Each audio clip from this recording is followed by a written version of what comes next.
Welcome to NCERT +1 + 2 physics. അപ്പോൾ നമ്മൾ kinetic theory of gases എന്ന് പറയുന്ന ആ ചാപ്റ്ററും കഴിഞ്ഞിട്ടുണ്ട്. അപ്പോൾ ഇനി ടെക്സ്റ്റ് ബുക്കിലെ നെക്സ്റ്റ് ചാപ്റ്റർ ആയ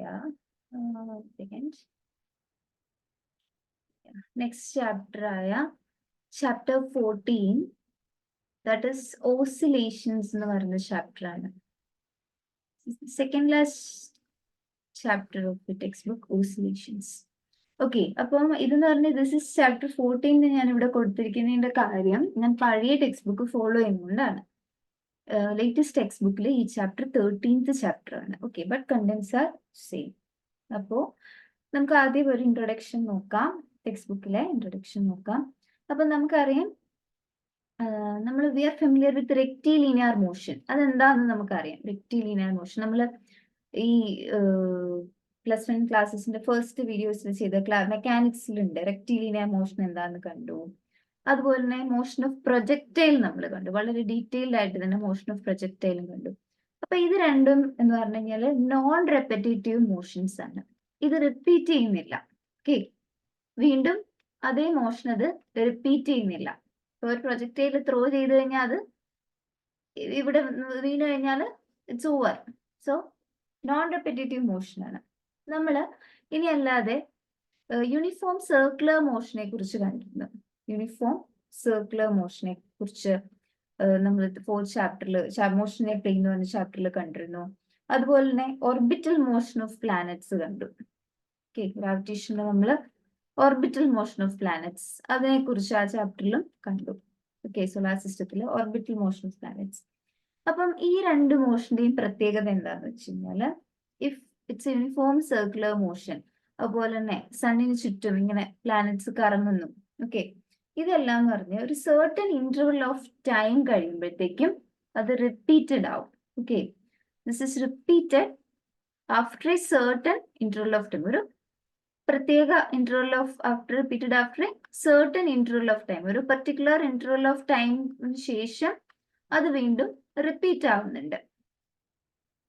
ഓക്കെ, അത് വീണ്ടും റിപ്പീറ്റ് ആവുന്നുണ്ട്. അപ്പം അങ്ങനെ ഒരു പർട്ടിക്കുലർ ടൈം ഓഫ് ഇന്റർവൽ, അത് ഒരു യൂണിഫോം സർക്കുലർ മോഷൻ ഇപ്പം if it starts from here, ഇവിടെ നിന്ന് ഇങ്ങനെ വന്ന് ഇങ്ങനെ പോയി വീണ്ടും ആ പോയിന്റിൽ എത്തിക്കഴിയുമ്പോൾ one round is completed, then another round is taking place.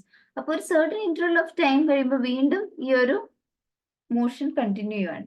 അപ്പൊ ഇങ്ങനെ റിപ്പീറ്റ് ചെയ്യണം. ഒരു പർട്ടിക്കുലർ ഇന്റർവൽ ഓഫ് ടൈമിന് ശേഷം വീണ്ടും റിപ്പീറ്റ് ചെയ്യുന്ന ഈ മോഷനെ നമ്മൾ പറയുന്നത് പീരിയോഡിക് മോഷൻ എന്ന് വിളിക്കുന്നത്. ഇഫ് ഇറ്റ് ഇസ് അങ്ങനത്തെ ആ റിപ്പീറ്റേറ്റീവ് മോഷനെ നമ്മൾ വിളിക്കുന്ന പേരാണ് പീരിയോഡിക് മോഷൻ. ഇതിന്റെ ഏറ്റവും നല്ല ഒരു നമുക്ക് കൊച്ചിലെ മുതലൊക്കെ നമുക്ക് എല്ലാവർക്കും അറിയാം, സ്വിങ്ങിങ് നമ്മളൊക്കെ എല്ലാവർക്കും അറിയാം ഈ ഒരു എക്സ്പീരിയൻസ്, ഊഞ്ഞാലിരുന്ന് ആടുന്നത്. ഓക്കെ, സോ അതെന്ന് പറയുന്നത് ഒരു പീരിയോഡിക് മോഷൻ ആണ്. ഓക്കെ, അത് നമുക്കറിയാം. ഇങ്ങനെ ഇപ്പം നമ്മള് നടുക്കായിരിക്കും നമ്മുടെ ഊഞ്ഞാൽ ഇങ്ങനെ ഇവിടെ ആണെങ്കിൽ ഫസ്റ്റ് ഇങ്ങോട്ട് ചെല്ലുന്നു, അതിനുശേഷം വീണ്ടും ആ മീൻ പൊസിഷനിലേക്ക് എത്തുന്നു, വീണ്ടും പുറകോട്ട് പോകുന്നു, വീണ്ടും ഇങ്ങനെ തിരിച്ചു വരുന്നു. ഓക്കെ, ആ സ്വിങ്ങിങ് എന്ന് പറഞ്ഞ എക്സ്പീരിയൻസ് അതെന്ന് പറഞ്ഞ ഒരു പീരിയോഡിക് മോഷൻ ആണ്. ഓക്കെ, പക്ഷെ നമുക്കറിയാം ഈ this is a swing. Okay, ഊഞ്ഞാല്, ഈ ഊഞ്ഞാലും ഓർബിറ്റൽ മോഷൻ ഓഫ് പ്ലാനറ്റ്സും കൂടി കമ്പയർ ചെയ്യുകയാണെങ്കിൽ, ഇതും കൂടി കമ്പയർ ചെയ്യുകയാണെങ്കിൽ രണ്ടും പീരിയോഡിക് മോഷൻ ആണ്, പക്ഷെ രണ്ടിനും ഡിഫറൻസ് ഉണ്ട്. ഓക്കെ, ഈ സ്വിങ്ങിന്റെ കാര്യത്തിൽ നമുക്കൊരു ടു ആൻഡ് ഫ്രോ മോഷൻ ആണ്. ഓക്കെ, അതിനൊരു മീൻ പൊസിഷൻ ഉണ്ട്. ഇതാണ് അതിന്റെ മീൻ പൊസിഷൻ എന്ന് വിചാരിക്കുക. അപ്പൊ ആ മീൻ പൊസിഷന് അങ്ങോട്ടും ഇങ്ങോട്ടും ടു ആൻഡ് ഫ്രോ, ആ മോഷനാണ് നമുക്ക് സ്വിങ്ങിലുള്ളത്. പക്ഷെ പ്ലാനറ്ററി മോഷന് ഒരു മീൻ പൊസിഷനിൽ അങ്ങോട്ടും ഇങ്ങോട്ടും അല്ല, ഇറ്റ്സ് ജസ്റ്റ് സർക്കുലേറ്റിംഗ്, ഇങ്ങനെ ഒരേ ഡയറക്ഷനിൽ പോവുകയാണ്. അവിടെ ഡയറക്ഷൻ റിവേഴ്സ് അടിക്കുന്നില്ല ഒരു സ്ഥലത്ത് വന്നിട്ട്. ഓക്കെ, അപ്പം അതുപോലെ തന്നെ നമുക്ക് സ്വിങ് പോലെ തന്നെ, സോ അതാണ് ഈ ഓർബിറ്റൽ മോഷൻ ഓഫ് പ്ലാനറ്റ്സും സ്വിങ്ങും തമ്മിലുള്ള ഡിഫറൻസ്. സ്വിങ് പോലെ തന്നെ മറ്റൊരു എക്സാമ്പിൾ ആണ് ഒരു വാൾ ക്ലോക്കിലെ പെൻഡുലം. ഓക്കെ, പെൻഡുലം ഇങ്ങനെ അങ്ങോട്ടും ഇങ്ങോട്ടും ആടുന്ന പെൻഡുലം ഉണ്ട്. ഇപ്പോഴത്തെ ക്ലോക്കിൽ, ഇപ്പൊ അങ്ങനത്തെ ക്ലോക്ക് അല്ല കൂടുതലും വരുന്നത്, പണ്ടത്തെ ക്ലോക്കിലൊക്കെ ഉണ്ട് പെൻഡുലുള്ള ക്ലോക്ക്. ഇപ്പോഴും പെൻഡുലുള്ള ക്ലോക്ക് കിട്ടും, but it's very expensive. So പക്ഷെ ഇത് കണ്ടിട്ടുണ്ടാവും പെൻഡുലം ക്ലോക്ക്. അതിൻ്റെ ആ പെൻഡുലം അതും ഒരു പീരിയോഡിക് മോഷനാണ്. ഇനി ഇതുപോലെ തന്നെ ടു ആൻഡ് ഫ്രോ മോഷനുള്ള, ഈ പീരിയോഡിക് ടു ആൻഡ് ഫ്രോ മോഷനുള്ള വേറെ എക്സാമ്പിൾസ് ആണ്. ഇപ്പൊ ഒരു റിവറിൽ boat up and down move ചെയ്യുന്നത്, അതുപോലെ സ്റ്റീം എഞ്ചിനിലെ പിസ്റ്റൺ, അതൊക്കെ എന്താണ് പീരിയോഡിക് മോഷനാണ്. അപ്പം അങ്ങനത്തെ ഈ ടു ആൻഡ് ഫ്രോ മോഷനെ നമ്മൾ വിളിക്കുന്ന പേരാണ് ഓസിലേറ്ററി മോഷൻ. ആ ഒരു ടു ആൻഡ് ഫ്രോ പീരിയോഡിക് മോഷനെ നമ്മൾ വിളിക്കുന്ന പേരാണ് ഓസിലേറ്ററി മോഷൻ. അപ്പൊ ഈ മോഷനെ കുറിച്ച്, ഈ ഓസിലേറ്ററി മോഷൻ എന്താണെന്ന് വളരെ ഡീറ്റെയിൽഡ് ആയിട്ട് നമ്മൾ ഈ ചാപ്റ്ററിൽ കാണും. ഇപ്പൊ പല ഫിസിക്കൽ ഫിനോമിനൻസും അണ്ടർസ്റ്റാൻഡ് ചെയ്യാൻ വേണ്ടിയിട്ട് ഈ ഒരു ഓസിലേറ്ററി മോഷന്റെ പഠനം വളരെ ആവശ്യമാണ്. നമുക്കറിയാം ഈ മ്യൂസിക്കൽ ഇൻസ്ട്രുമെന്റ് ഉണ്ടല്ലോ, സിത്താർ, അതുപോലെ ഗിത്താർ, അതുപോലത്തെ മ്യൂസിക്കൽ ഇൻസ്ട്രുമെന്റ്സിൽ നമുക്കറിയാം എങ്ങനെ അതിന്റെ പ്രവർത്തനം കണ്ടു കഴിഞ്ഞാൽ അറിയാം. സ്ട്രിങ്സ് വൈബ്രേറ്റ് ചെയ്തിട്ടാണ് ശബ്ദം വരുന്നത്. സ്ട്രിങ്സ് ഇങ്ങനെ വൈബ്രേറ്റ് ചെയ്യുമ്പോൾ ശബ്ദം വരുന്നു. അത് ആക്ച്വലി എയർ മോളിക്യൂൾസ് ആണ് ഈ ഒരു സൗണ്ടിന്റെ പ്രൊപ്പഗേഷൻ. എയർ മോളിക്യൂൾസിന്റെ വൈബ്രേഷൻ ആണ് അവിടെ സൗണ്ടിന്റെ പ്രൊപ്പഗേഷൻ ഉണ്ടാക്കുന്നത്. അതുപോലെ തന്നെ സോളിഡില് എന്താണ്, ആറ്റംസ് എപ്പോഴും നമ്മൾ ഓൾറെഡി ഡിസ്കസ് ചെയ്യാണ്, സോളിഡ്സിൽ ആറ്റംസ് എപ്പോഴും ഇക്വിലിബ്രിയം പൊസിഷനിൽ വൈബ്രേറ്റ് ചെയ്തുകൊണ്ടിരിക്കുകയാണ്. ആൻഡ് ആ വൈബ്രേഷൻ എനർജിയുടെ ആവറേജ്, ആ വൈബ്രേഷൻസിന്റെ ആവറേജ് എനർജി എന്ന് പറയുന്നത് അതിന്റെ ടെമ്പറേച്ചറിന് പ്രൊപ്പോർഷണൽ ആയിരിക്കും. ടെമ്പറേച്ചർ കൂട്ടുകയാണെങ്കിൽ വൈബ്രേഷൻ കുറച്ചും കൂടി കൂടുതലായിരിക്കും. അങ്ങനെ അതുപോലെ തന്നെ AC പവർ സപ്ലൈ അതെന്ന് പറയുന്നത് അത് തരുന്ന വോൾട്ടേജ്, അത് ഓൾട്ടർനേറ്റിംഗ് കറന്റ് പവർ സപ്ലൈസിന്റെ വോൾട്ടേജ് എന്ന് പറയുന്നത് ഒരു പോസിറ്റീവ് ആൻഡ് നെഗറ്റീവ് വോൾട്ടേജിന്റെ ഇടയിൽ ഇങ്ങനെ ഓസിലേറ്റ് ചെയ്തുകൊണ്ടിരിക്കും. ഓക്കെ, ഒരു മീൻ വാല്യൂ അതായത് സീറോയുടെ അപ്പുറത്തേക്ക് ഇപ്പുറത്തേക്കായിട്ട് ഇങ്ങനെ ഓസിലേറ്റ് ചെയ്യും. അപ്പം ഇതിനെല്ലാം അപ്പൊ ഒരു periodic motion, okay, periodic motion general ആയിട്ടുള്ള ആ ഒരു പീരിയോഡിക് മോഷന്റെ ഡിസ്ക്രിപ്ഷനും അതുപോലെ തന്നെ പെർട്ടിക്കുലർലി അതിൻ്റെ അകത്ത് ഓസിലേറ്ററി മോഷന്റെ ആ ഡിസ്ക്രിപ്ഷൻ അതെന്താണെന്ന് മനസ്സിലാക്കണമെങ്കിൽ നമുക്ക് ഫണ്ടമെന്റൽ ആയിട്ട് കുറച്ച് കൺസെപ്റ്റ്സുകൾ വേണം. ലൈക്ക് പീരീഡ് എന്താണ്, അതുപോലെ തന്നെ ഫ്രീക്വൻസി എന്താണ്, അതുപോലെ തന്നെ ഡിസ്പ്ലേസ്മെന്റ് എന്താണ്, പീരീഡ് എന്താണ്, ഫ്രീക്വൻസി എന്താണ്, ഡിസ്പ്ലേസ്മെന്റ് എന്ന് പറയുന്നത് എന്താണ്, ഓക്കെ, ഡിസ്പ്ലേസ്മെന്റ് എന്ന് പറയുന്നത് എന്താണ്, അതുപോലെ ആംപ്ലിറ്റ്യൂഡ് എന്ന് പറഞ്ഞാൽ എന്താണ്, ഫേസ് എന്ന് പറഞ്ഞാൽ എന്താണ്, ഇതെല്ലാം വേണം. ഇതെല്ലാം ഉണ്ടെങ്കിലേ നമ്മളിപ്പോ നേരത്തെ പറഞ്ഞ ഈ ഒരു ഇവിടെയല്ല നേരത്തെ പറഞ്ഞ musical instrument, solid, AC power supply, ഇതിലെല്ലാം we are dealing with oscillatory motion. Oscillatory motion ആണ് ഇവിടെ വരുന്നത്. അപ്പം നമുക്ക് ഓസിലേറ്ററി മോഷൻ എന്ന് പറഞ്ഞാൽ to and fro periodic motion ആണ്. Okay, to and fro motion about a mean position, അങ്ങനത്തെ പീരിയോഡിക് മോഷൻ. അപ്പൊ പീരിയോഡിക് മോഷൻ എന്താണെന്നും പിന്നെ ഓസിലേറ്ററി മോഷൻ പർട്ടിക്കുലർലി ഡിസ്കസ് ചെയ്യണമെങ്കിൽ ഈ ടേംസ് എന്താണെന്നെല്ലാം അറിഞ്ഞിരിക്കണം. അപ്പം ഈ ടേംസ് ആണ് നമ്മൾ ആദ്യം കാണാൻ പോകുന്നത്. Okay, so will start with this first section, that is 14.2, that is periodic and oscillatory motions. Periodic and oscillatory motions. ഇത് നമ്മൾ നോക്കാൻ പോവാണ് എല്ലാം ഡീറ്റെയിൽ ആയിട്ട്. ഓക്കെ, അപ്പൊ ഇനി നിങ്ങൾ കുറച്ച് ഈ പടത്തിലെല്ലാം കാണിച്ചിരിക്കുന്നത് കുറച്ച് പീരിയോഡിക് മോഷന്റെ, അതായത് ഒരു പെർട്ടിക്കുലർ ഇന്റർവൽ ഓഫ് ടൈം കഴിയുമ്പോൾ വീണ്ടും വീണ്ടും റിപ്പീറ്റ് ചെയ്യുന്ന മോഷൻസിനെ എക്സാമ്പിൾസ്, ഫിഗേഴ്സ് കാണിച്ചിരിക്കുകയാണ്. ആ ഏത് ടൈം കഴിഞ്ഞിട്ടാണ് അത് ആ മോഷൻ വീണ്ടും റിപ്പീറ്റ് ചെയ്യുന്നത്, ആ ടൈമിനെയാണ് ടൈം പീരീഡ് എന്ന് പറയുന്നത്. ഏത് പെർട്ടിക്കുലർ ടൈം കഴിഞ്ഞിട്ടാണ് അത് റിപ്പീറ്റ് ചെയ്യുന്നത്, അതിനെ റെപ്രസെന്റ് ചെയ്യുന്നത് ക്യാപിറ്റൽ T വെച്ചിട്ടാണ്. ഓക്കെ, അപ്പം നമുക്ക് ഇവിടെ നമുക്ക് കാണുന്ന ഒരു പീരിയോഡിക് മോഷനാണ്. സി, ഇവിടെ കണ്ടു, ഈ മോഷൻ ഇവിടെ നിന്ന് ഇങ്ങനെ സ്റ്റാർട്ട് ചെയ്തിട്ട് ഇതിങ്ങനെ കൂടി ഈ പോയിന്റിലെത്തി വീണ്ടും അത് കുറഞ്ഞ് എന്താണ് വീണ്ടും അതിന്റെ സ്റ്റാർട്ടിങ് പോയിന്റിൽ എത്തുകയാണ്. സി, ഈ പോയിന്റിലെ x(t), ഇവിടെ നമുക്ക് x(t) അഗൈൻസ്റ്റ് x(t), അത് ആ ഒരു പെർട്ടിക്കുലർ മോഷന്റെ ഡിസ്പ്ലേസ്മെന്റ് വേഴ്സസ് ടൈം ആണ് വരച്ചിരിക്കുന്നത്. അപ്പം സ്റ്റാർട്ടിങ് പോയിന്റിൽ തന്നെ എന്താണ് ആ ഡിസ്പ്ലേസ്മെന്റ് വീണ്ടും ഒരേ പോയിന്റിൽ, അത് ഡിസ്പ്ലേസ്മെന്റ് 0 ആവുന്ന തരത്തിൽ തന്നെ വീണ്ടും എത്തി, ഇവിടെ തന്നെ വീണ്ടും എത്തി, അല്ലെങ്കിൽ വീണ്ടും അവിടെ നിന്ന് തുടങ്ങി ഇങ്ങനെ കൂടി വീണ്ടും ഇവിടെ തിരിച്ചെത്തി, വീണ്ടും ആ x(t) 0 ആവുന്നിടത്ത് തന്നെ എത്തി. അപ്പൊ ഇതിങ്ങനെ റിപ്പീറ്റീവ് ആണ്. അപ്പൊ അതിന്റെ അകത്ത് തന്നെ നമുക്ക് മനസ്സിലാക്കാം this is A repetitive motion. അപ്പൊ അതിന്റെ ടൈം പീരീഡ്, ആ സെർട്ടൻ എത്ര ഇന്റർവൽ ഓഫ് ടൈം കഴിയുമ്പോഴാണ് അത് റിപ്പീറ്റ് ചെയ്യുന്നത് നോക്കുക. ഇവിടുന്ന് ഇവിടം വരെ വന്നു കഴിയുമ്പോഴാണ് ഒരു സൈക്കിൾ തീരുന്നത്. അപ്പൊ അതിന് അത്രയും വേണ്ട ടൈം, നമ്മുടെ എക്സ് ആക്സിസിലുള്ള ആള് ടൈമാണ്. അപ്പം ഇവിടുന്ന് ഇവിടം വരെ എത്താനുണ്ടായിരുന്ന ആ T ആ ടൈം എന്ന് പറയുന്നതാണ് അതിന്റെ ടൈം പീരീഡ്. അതും അവിടെ മാർക്ക് ചെയ്തിട്ടുണ്ട്. ഓക്കെ, അപ്പൊ ഇതിനെ നമുക്കിപ്പോ ഈ ഗ്രാഫിനെ ഇത് എന്തിന്റെ ഗ്രാഫ് ആണെന്ന് വേണമെങ്കിൽ ഇങ്ങനെ നമുക്ക് പറയാം, ഒരു ഇൻസെക്ട് അതിങ്ങനെ ഒരു റാമ്പിലേക്ക് ഇങ്ങനെ വലിഞ്ഞു കയറിയിട്ട് വീണ്ടും താഴെ തിരിച്ച് ഇറങ്ങി വരുന്നു. ഓക്കെ, അതിന് ഇനീഷ്യൽ പോയിന്റിൽ തന്നെ എത്തുന്നു. അതിങ്ങനെ വീണ്ടും വീണ്ടും റിപ്പീറ്റ് ചെയ്യുന്നു.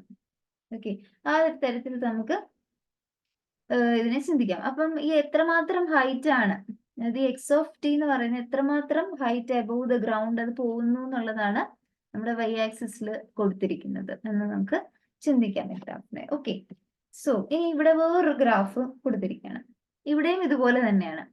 സി, ഒരു പർട്ടിക്കുലർ ഇന്റർവൽ ഓഫ് ടൈം കഴിഞ്ഞിട്ടാണ് ഈ പ്രോസസ്സ് തുടങ്ങുന്നത്. പ്രോസസ്സ് തുടങ്ങി കഴിയുമ്പോഴത്തേക്കും എന്താണ്, അതിങ്ങനെ കേറി, അതായത് ഒരു എത്രയോ ഡിസ്റ്റൻസ് കവർ ചെയ്യുന്നു. ബിക്കോസ് ഡിസ്പ്ലേസ്മെന്റ് ആണല്ലോ, അപ്പൊ എത്രയോ ഡിസ്റ്റൻസ് ഇത് കവർ ചെയ്യുന്നു. അതിനുശേഷം സമയം പോകുമ്പോഴും അവിടെ തന്നെ ആ ഡിസ്റ്റൻസിൽ തന്നെ നിൽക്കുവാണ്. അതിനുശേഷം അത് വീണ്ടും അതിന്റെ ഇനീഷ്യൽ പോയിന്റിൽ എത്തുന്നു. അത് കഴിഞ്ഞിട്ട് ഇതേപോലെ റിപ്പീറ്റ് ചെയ്യുവാണ്. ഒരു പെർട്ടിക്കുലർ ടൈമിൽ ഒന്നും നടക്കുന്നില്ല, പിന്നെ ഇങ്ങനെ കയറുന്നു, കോൺസ്റ്റന്റ് ആയിട്ട് നിൽക്കുന്നു, താഴേക്ക് വരുന്നു. സോ ഇവിടുത്തെ ആ പ്രോസസ്സ് റിപ്പീറ്റ് ചെയ്യുന്ന ആ ഒരു ടൈം എന്ന് പറയുന്നത് എന്താണ്, അത് ഇവിടുന്ന് സ്റ്റാർട്ട് ചെയ്ത സാധനം ഇവിടെ ഇവിടെ എത്തുമ്പോഴാണ് വീണ്ടും അത് അതിന്റെ ഇനീഷ്യൽ പോയിന്റിലേക്ക് എത്തുന്നത്. സോ ഇവിടെ വരെ വേണ്ട ആ ടൈം എന്ന് പറയുന്നതാണ് ഒരു ഇന്റർവൽ ഓഫ് ടൈം. സോ അതിനെയാണ് ടി എന്ന് പറഞ്ഞ ക്യാപിറ്റൽ ടൈം പീരീഡ് ആയിട്ട് ഇവിടെ റെപ്രസെന്റ് ചെയ്തിരിക്കുന്നത്. ഓക്കെ, അപ്പം ഇതെന്ന് പറഞ്ഞ ഒരു കുട്ടി ഇങ്ങനെ പതുക്കെ കുറെ സമയമൊക്കെ കളഞ്ഞിട്ട് എന്തോ ക്ലൈംബ് ചെയ്ത് കഴിഞ്ഞിട്ട് അത് കുറച്ചു നേരം അവിടെ നിന്നിട്ട് ഇങ്ങനെ തിരിച്ചു വരുന്നു, വീണ്ടും ഇതുപോലെ തന്നെ ചെയ്യുന്നു എന്നുള്ള കാര്യത്തിൽ വേണമെങ്കിൽ നമുക്ക് എടുക്കാൻ സാധിക്കും. Okay, just like. അപ്പൊ ബേസിക്കലി കുറച്ച് പീരിയോഡിക് ടൈം, ഇത് പീരിയോഡിക് മോഷൻ ആണെങ്കിൽ എന്റെ ഗ്രാഫ് എങ്ങനെയൊക്കെ വരാമെന്നും കൂടിയാണ് ഇത് കാണുന്നത്. ഓക്കെ, സോ ഇവിടെ നോക്കുക, ഇവിടെ എന്ന് പറയുന്നത് it looks like A ball bouncing of the ground. Okay, ഒരു ബോള് ഗ്രൗണ്ടിൽ നിന്ന് ഇങ്ങനെ നമ്മൾ ബോൾ എറിഞ്ഞിട്ട് അത് തിരിച്ച് നിങ്ങളുടെ കയ്യിലേക്ക് വരുന്ന ആ ഒരു ടൈം വരെ, നിങ്ങളുടെ കയ്യിൽ നിന്ന് ഒരു ബോൾ താഴെ പോയി അത് കഴിഞ്ഞിട്ട് തിരിച്ച് എന്താണ് നിങ്ങളുടെ കയ്യിലേക്ക് വരുന്നതായിട്ട് വേണമെങ്കിൽ നമുക്ക് ചിന്തിക്കാം. സോ ഇവിടെ നോക്കുക, ഇപ്പൊ ഒരു ബോള് അതിന്റെ ഏറ്റവും മാക്സിമം ഹൈറ്റില് ആ ബോൾ എത്തി നിൽക്കുന്നു, അത് കഴിഞ്ഞത് താഴേക്ക് വീഴുന്നു. അതിനുശേഷം വീണ്ടും അത് തിരിച്ച് ഉയർന്നു പൊന്തി ആ അത്രയും ഹൈറ്റിൽ തന്നെ വരുന്നു, അതിന് വീണ്ടും അത് താഴേക്ക് പോകുന്നു. വീണ്ടും ഈ പ്രോസസ് ഇങ്ങനെ റിപ്പീറ്റ് ചെയ്യുന്നു. ഇപ്പൊ സി, ഇവിടെ ബോൾ ഇങ്ങനെ ഈ ഒരു മാക്സിമം ഹൈറ്റിൽ എത്തിയിട്ട് അടുത്ത മാക്സിമം ഹൈറ്റിൽ എത്തുന്നിടം വരെയുള്ള ആ പോയിന്റിനെ നമുക്ക് ഇവിടുത്തെ എന്താക്കാം, ടൈം പീരീഡ് ആക്കാം. സോ ഇപ്പോൾ ടൈം പീരീഡ് ബേസിക്കലി എങ്ങനെയാണ്, ഒരു ഇന്റർവൽ ഓഫ് ടൈം കഴിയുമ്പോഴാണ് അത് റിപ്പീറ്റ് ചെയ്യുന്നത്. അപ്പം എങ്ങനെയാണ് ആ ടൈം പീരീഡ് വരുന്നത് എന്നുള്ളതും കൂടിയാണ് ഇവിടെ കാണിച്ചിരിക്കുന്നത്. സി, ഇതും ടൈം പീരീഡ് ആണ്. അഥവാ നിങ്ങൾക്ക് that is same as like ഇവിടുന്ന് നമുക്ക് ഇവിടം വരെ ഉള്ള എടുത്താലും that is also time period. അതിന് ശേഷം ദ പ്രോസസ് ഈസ് റിപ്പീറ്റിംഗ്, അതും ഈ ടീം സെയിം ആണ്. ഇപ്പം ബേസിക്കലി ഒരു ഡിസ്പ്ലേസ്മെന്റും ഒരു ടൈം ഗ്രാഫും തന്നു കഴിഞ്ഞാൽ നമ്മളുടെ മോഷൻ പീരിയോഡിക് ആണോ അല്ലയോ, അതെങ്ങനെയാണ്, അത് പീരിയോഡിക്കലി റിപ്പീറ്റ് ചെയ്യുന്നുണ്ടെങ്കിൽ അതൊരു after certain interval of time that is marked as the time period, അതിനുശേഷം റിപ്പീറ്റ് ചെയ്യുന്നുണ്ടെങ്കിലാണ് ആ മോഷൻ പീരിയോഡിക് മോഷൻ ആവുന്നത്. അപ്പൊ ബേസിക്കലി അങ്ങനത്തെ മോഷൻ എങ്ങനെയാണ് എന്ന് കണ്ടുപിടിക്കാൻ, മനസ്സിലാക്കാനായിട്ടാണ് ബേസിക്കലി ഈ ഗ്രാഫ്സ് നമുക്ക് യൂസ്ഫുൾ ആവുന്നത്. ഓക്കെ, അപ്പം ഇനി നമുക്ക് ഇവിടെ ഇപ്പം ഈ ഒരു ഗ്രാഫ് എടുക്കുവാണെങ്കിൽ ഇതിൻ്റെ അകത്ത് നമുക്ക് മനസ്സിലാക്കാൻ പറ്റുന്ന ഒരു കാര്യം എന്താണെന്ന് വെച്ച് കഴിഞ്ഞാൽ, ഈ ഗ്രാഫ് ഇപ്പൊ സപ്പോസ് ഞാൻ ഈ ഗ്രാഫിനെ ഇങ്ങനെ ഡിവൈഡ് ചെയ്യുവാണെങ്കിൽ ഈ ഗ്രാഫിന് 2 കേർവ്ഡ് സെക്ഷൻ ഉണ്ട്. ഓക്കെ, അതർവൈസ് നമുക്ക് ഇവിടെ എടുക്കാം. ഇവിടെ ഓൾറെഡി മാർക്ക് ചെയ്തിട്ടുണ്ടല്ലോ. ഇവിടെ ഇങ്ങനെ താഴേക്കാണ് പോകുന്നത്, that is marked by downward arrow. ഇങ്ങോട്ട് നോക്കിക്കേ, ഇങ്ങോട്ട് മേളിലേക്കാണ് പോകുന്നത് അല്ലേ.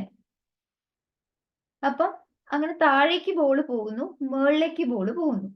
ഇതെന്ന് പറയുന്നത് ദിസ് കുഡ് ബി, ഇതൊരു പാരബോളയുടെ ഒരു സെക്ഷൻ ആയിട്ട് നമുക്ക് വിചാരിക്കാൻ സാധിക്കും. Okay, parabolic motion. അപ്പൊ ഇതൊക്കെ നമുക്ക് ഓൾറെഡി കണ്ടാണ്. നമ്മൾ ന്യൂട്ടൺസ് ഇക്വേഷൻ ഓഫ് മോഷൻ നമുക്ക് ഈ 2 ഭാഗത്തും എഴുതി നോക്കാം. അതായത് ഇങ്ങനെ താഴേക്ക് പോകുന്നതിൽ ഒരെണ്ണം എഴുതാം, ഇങ്ങനെ മുകളിലേക്ക് പോകുന്നതിൽ ഒരെണ്ണം എഴുതാം. ഇതൊക്കെ നമ്മൾ ഓൾറെഡി എന്താണ് കഴിഞ്ഞ ചാപ്റ്ററിലായിട്ട് കണ്ടുപിടിച്ചാണ്. നമുക്കറിയാം basically displacement is equal to ut plus half at square എന്ന് പറഞ്ഞിട്ട് നമ്മളുടെ ഒരു ഇക്വേഷൻ ഉണ്ട്. അപ്പൊ നമ്മൾ ഫസ്റ്റ് ഈ ബോൾ ഇങ്ങനെ താഴേക്ക് പോവാണല്ലോ. അപ്പം ഈ ഡൗൺവേർഡ് മോഷന് നമുക്ക് എങ്ങനെ എഴുതാൻ സാധിക്കും? ഈ ഡൗൺവേർഡ് മോഷന് നമ്മൾ എഴുതുന്നത് എങ്ങനെയാണ്?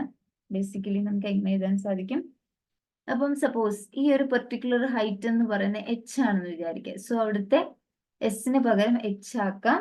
ആൻഡ് അതിന്റെ ഇനീഷ്യൽ വെലോസിറ്റി എന്ന് പറയുന്നത് u ആണെന്ന് വിചാരിക്കുക. എറിഞ്ഞ വെലോസിറ്റി u ആണെന്ന് വിചാരിച്ചോളൂ. and ut plus ഇനി ഇവിടെ നോക്കാം. Okay, plus half.